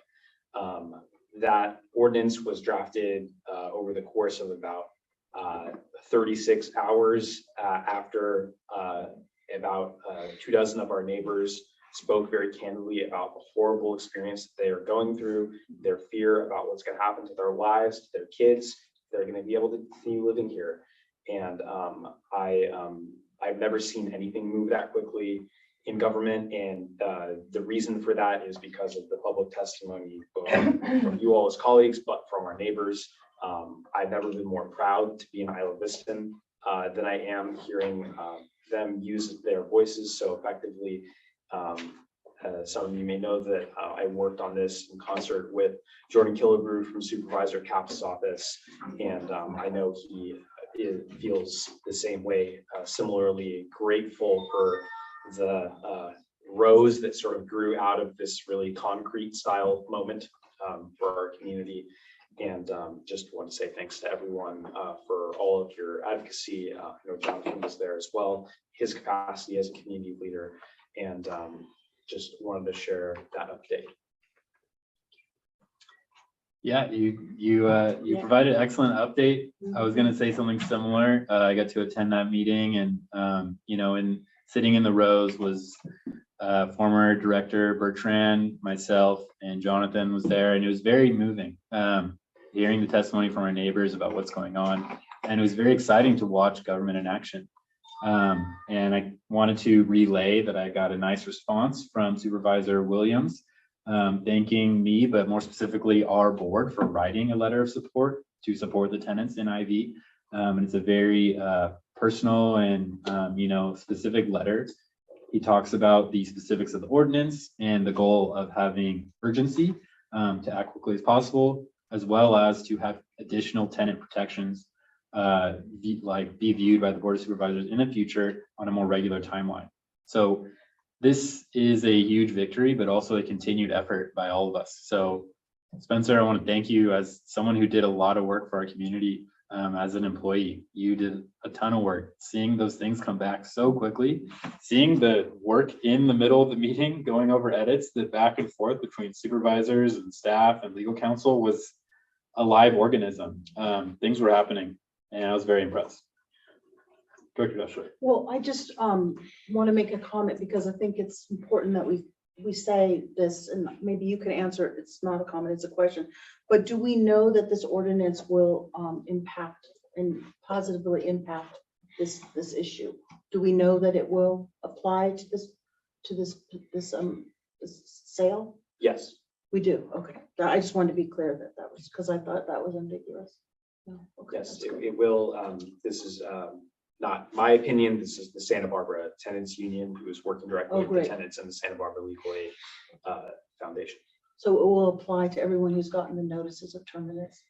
Will, they are expecting that there will have to be sort of, if the property owner really is intent on making these improvements, and if it's not just exploiting a loophole, that they will have to go through the process that includes the early notice, the pulling and obtaining of permits, serving the permits to the tenants, and explaining why it can't be done while they're in the unit. Yeah. And then just, will you know, in your position has, or if the IV tenants union has communicated all this in Spanish and English to the residents? Yes, Okay, they have, that's great.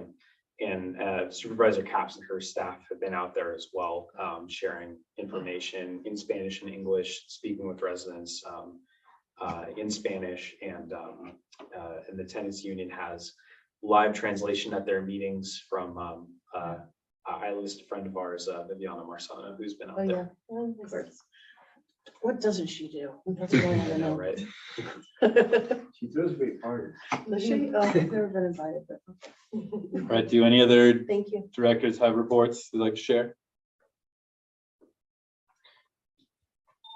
All right. I have something I'd like to, I'm not a director, but. just a No, public well, thing. you've Yeah. interrupted a lot already today. Oh, okay. So now we're going to move on to reports from standing and ad hoc committees. Do any committees have reports they'd like to share? Director Brandt. Just a quick budget committee update. We are going to have a budget town hall, and that is going to be taking place on, let me make sure I get the date right. 19th, Wednesday The the 19th. 19th, yes, thank you. I'm like not seeing my calendar. On the 19th, and is that at 5:30 or? 6 to 7:30? Thanks. Okay, that wasn't a very good update, but Well, you remember to say it, so. Yeah. Good for you. Good for you. Although I think Jonathan would have told us. Yeah, Sydney's had a Oh. blurb for me to read about Oh, it. All right, let's move on to our report from district council. Thank you, President Aguilar. Just a couple of bills that we're watching as they make their way through the sausage factory up in Sacramento. AB 1631 would require that all local government agencies have for email addresses and their website addresses to either in the .gov or .ca.gov. That's not something the Special Districts Association is really crazy about, since it may require a lot of smaller public agencies to change their domain names. So they are opposed to that, but that's kind of interesting. SB 557 is one that we're watching closely because it would extend the use of AB 361, which was the way that we had remote meetings for the better part of 2+ years. They would extend it past the current sunset date of December 31st, 2023. And it would also provide that the renewal resolutions that had to be adopted every 30 days, that would be extended to every 45 days. This is sponsored by the CSDA because their efforts to have something similar accomplished in the midst of the development of AB 2449 and other bills last year did not make it across the finish line. So this is a renewed attempt to have something more flexible than the teleconference provisions of the Brown Act as historically were in existence, and also something that's a little less unwieldy than AB 2449. And then finally, AB 1297, it would require local governments to make an inventory of public restrooms and to report to the State Department of Public Health the locations. And then the State Department of Public Health would then be required to compile all that information into a searchable database on its website. So I thought that was something interesting that I'd pass along to the board. So other than those three bills, that concludes my report. All right, thank you. It's nice to see you in person. Nice to see you as well. Yes. We'll Get now, that treat often.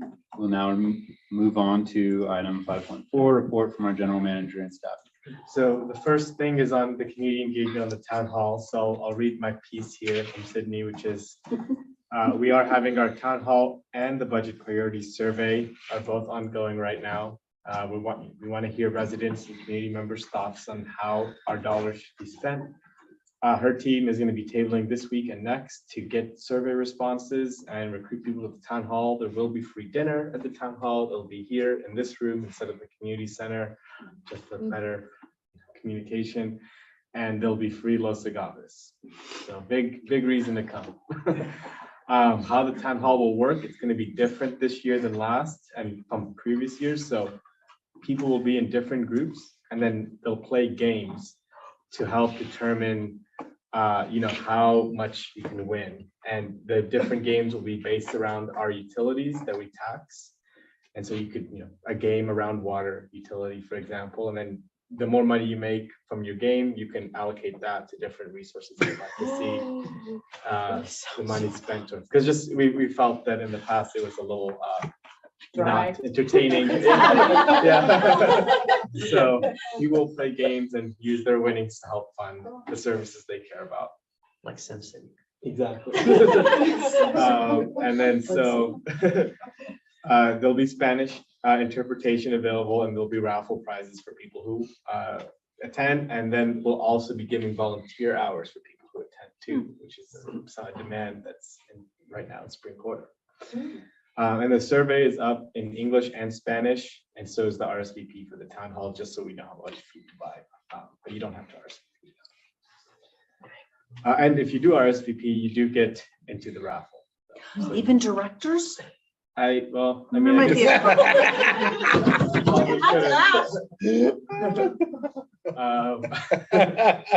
so yeah, that's the budget town hall. So we hope to see you there. When is it again? It's next Wednesday, April 19th, from 6 to 7 in this room. It's 6 to 7:50 in this room. I had a question about Yeah. that in regards to are there certain Brown Act rules we need to be aware of if multiple directors go to the budget town hall?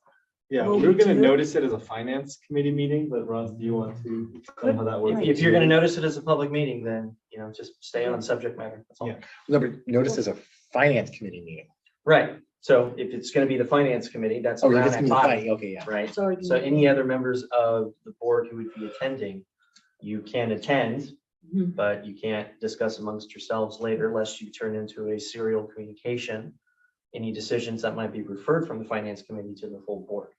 We'll keep you separate, there will be breakout Okay. groups, so you'll play games and you'll be discussing, so a lot of the games portion will be helping explain, oh, here's what the CSD does, but in a conversational manner, in the middle of the game, so. So wouldn't, for example, turn into finance committee versus.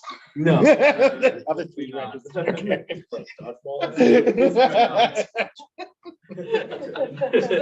Very cool. All right, well, that's the town hall, hopefully people come, we did have 0 attendance last year. Oh, I remember that. There was only one way to go. There's only one, no, but in the past, we've had up to 80 people come to this Yeah. room for a budget town hall. So we're trying to get back to our pre-COVID numbers essentially, because we did have strong attendance before. But also the first time we had it was the first time we passed the tax. There was a lot more, Right. energy from the tax having just passed. So I understand. If I can just add to that and then list all of us as board members to obviously attend, but also recruit our friends to attend as well, so that we have some bodies in the room. Compost collective, so I apologize, we haven't gotten the ad hoc work going. The Spring Festival and LAFCO report kind of took over March, but we've got prep work done for the ad hoc committee to grapple with, so we'll get that process started now. Kind of related, this is I'm gonna bring a proposal and plan to the board either at the next meeting or the May 1st meeting on storage issues with equipment and bikes. I mentioned this last time, we just didn't have anything ready yet, but Ivy Beautiful Compost Collective bikes and equipment for the bikes and the work they do out in the community. It's just a lot. And it's been years now that we've accumulated things. So we're gonna meet tomorrow and figure out a plan and bring it to the board in a meeting or two. You got the report on interpersonal violence investigators. That's exciting. And we almost have a letter. I think we have the intention to submit a letter from the university to keep the program going for next year. So we'll have that at a future meeting soon, and we'll be looking at the new costs associated with it too. Community center and room. Oh, I have an exciting update here. A couple of years ago, we applied for a CDBG grant with the county to do that shade structure out there. And we put in 50,000 wanting to do lighting and signage. We're finally doing the signage. It's really been 2 years, but yeah, we're gonna get a landmark sign for the community center so you can see it on the sidewalk. Nice. We've been talking about like lettering above here to, just show which these rooms are. Yeah, good. And then a wayfinding sign at the parking lot entrance to help like navigate the whole campus. So Oh, great. yeah, we've been wanting to do this for years, and we're finally, it started with just one sign, and now we're talking about a whole sign plan for the area, which is so needed, but we're gonna do it. Another thing is we've had a lot of, also with the building, we've had a lot of cleanliness and safety issues during the off hours. So security has been excellent, 7 to 7, but it's that after 7 p.m. time where we've had some issues. I don't want to get into details today, but we're gonna go and ask general services if we can get security after 7 on some days. It's a huge expense, and we recognize we can't do it maybe every day, but some spot, treatment so that there's an expectation that there's rules to still follow here and like respect for the space, just because it's become a dumping ground and it's become like a place when there's events here at night, people will like be blocking the entrance or, smoking or drinking while children are here. So that's not a good thing, obviously. And we want to address that. And same with UCSB, there as a tenant upstairs, they've had a lot of issues that aren't getting addressed by county general services. And I've been working to get that, even a timeline for them. So we've been having struggles with the physical parts of the building. We do know though that the CEO has our request on negotiations, and she's visiting the building, and that process is moving. So that's good. We asked our second district team to help push that along.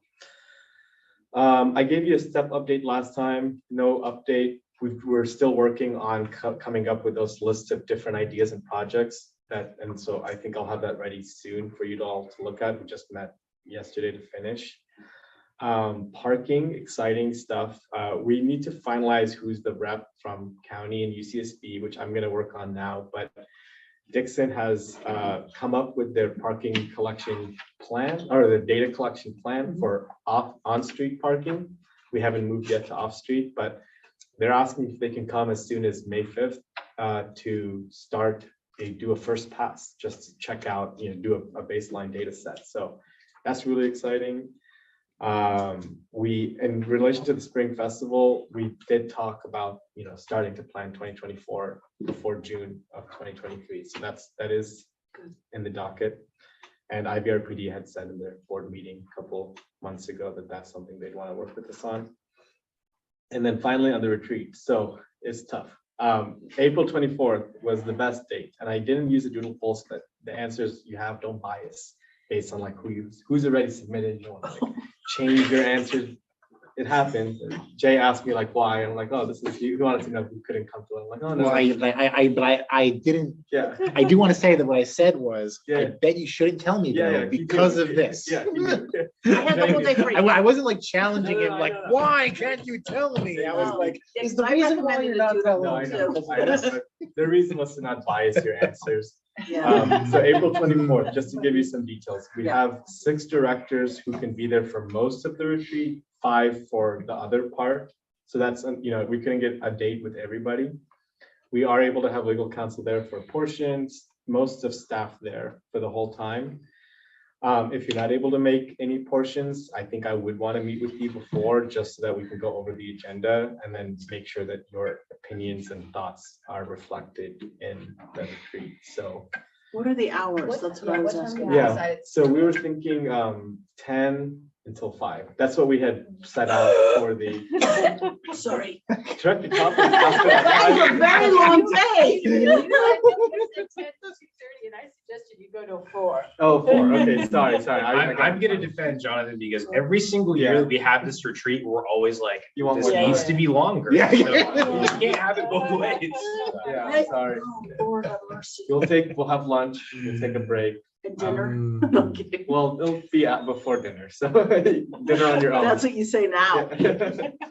But yeah, so that's what we were able to make work with the goal of having it still in April. So it is sucked that we couldn't get everybody, like not all staff, not all board, but it's what worked for the, Yeah, super that's- majority.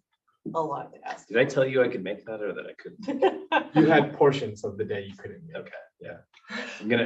I'm gonna try to make it the whole thing, but I'm not sure if I can. So that means we need to fill out the survey that you're gonna, Yes. yeah, that you've already sent I us. that sent you the haven't done. survey. Yeah, no problem. Just Okay. fill out the survey. The earlier you fill out the survey, the easier it is for us to use the results to, prepare them and I send them back to you so that you have them Do you need to as send it? notes. I did that already. You did it. Yeah, I don't have my response. Oh, yeah, I'll send you back your responses.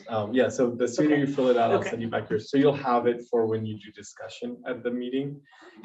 And Sabella and I are preparing a lot of stuff, working with the rest of the staff to have like the data that we had last year, like the staff time, the details about the programs, things like that. So that's all in the works, but yeah. Is it in this room? It will be in this room.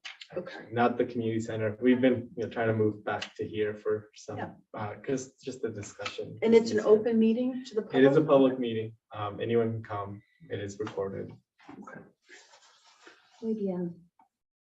All right, that's it. You're cute overall. All right, thank you for that report. Our next meeting will take place Tuesday, April 25th, or possibly the special meeting of our April Wait a 24th. minute. We're gonna meet on Monday and then we're gonna meet on Tuesday? Oh, which other day were you? That's a The lot of retreat meetings. is Oh, scheduled the for retreat. April 24th. Okay, all right. Yeah, it was the only date that worked. We'll try to make a shorter meeting on the 25th. You're gonna love your fellow board members. Oh, I have no She doubt. does that. She does. It's just my boss who was like. Should we sit together both days? or just- Yes, absolutely. I want to move to adjourn. Okay, yes. there's a motion there. There we go. Second. Seconded. Okay, all in favor of adjournment, please say aye. Aye. All right, motion passes. We are.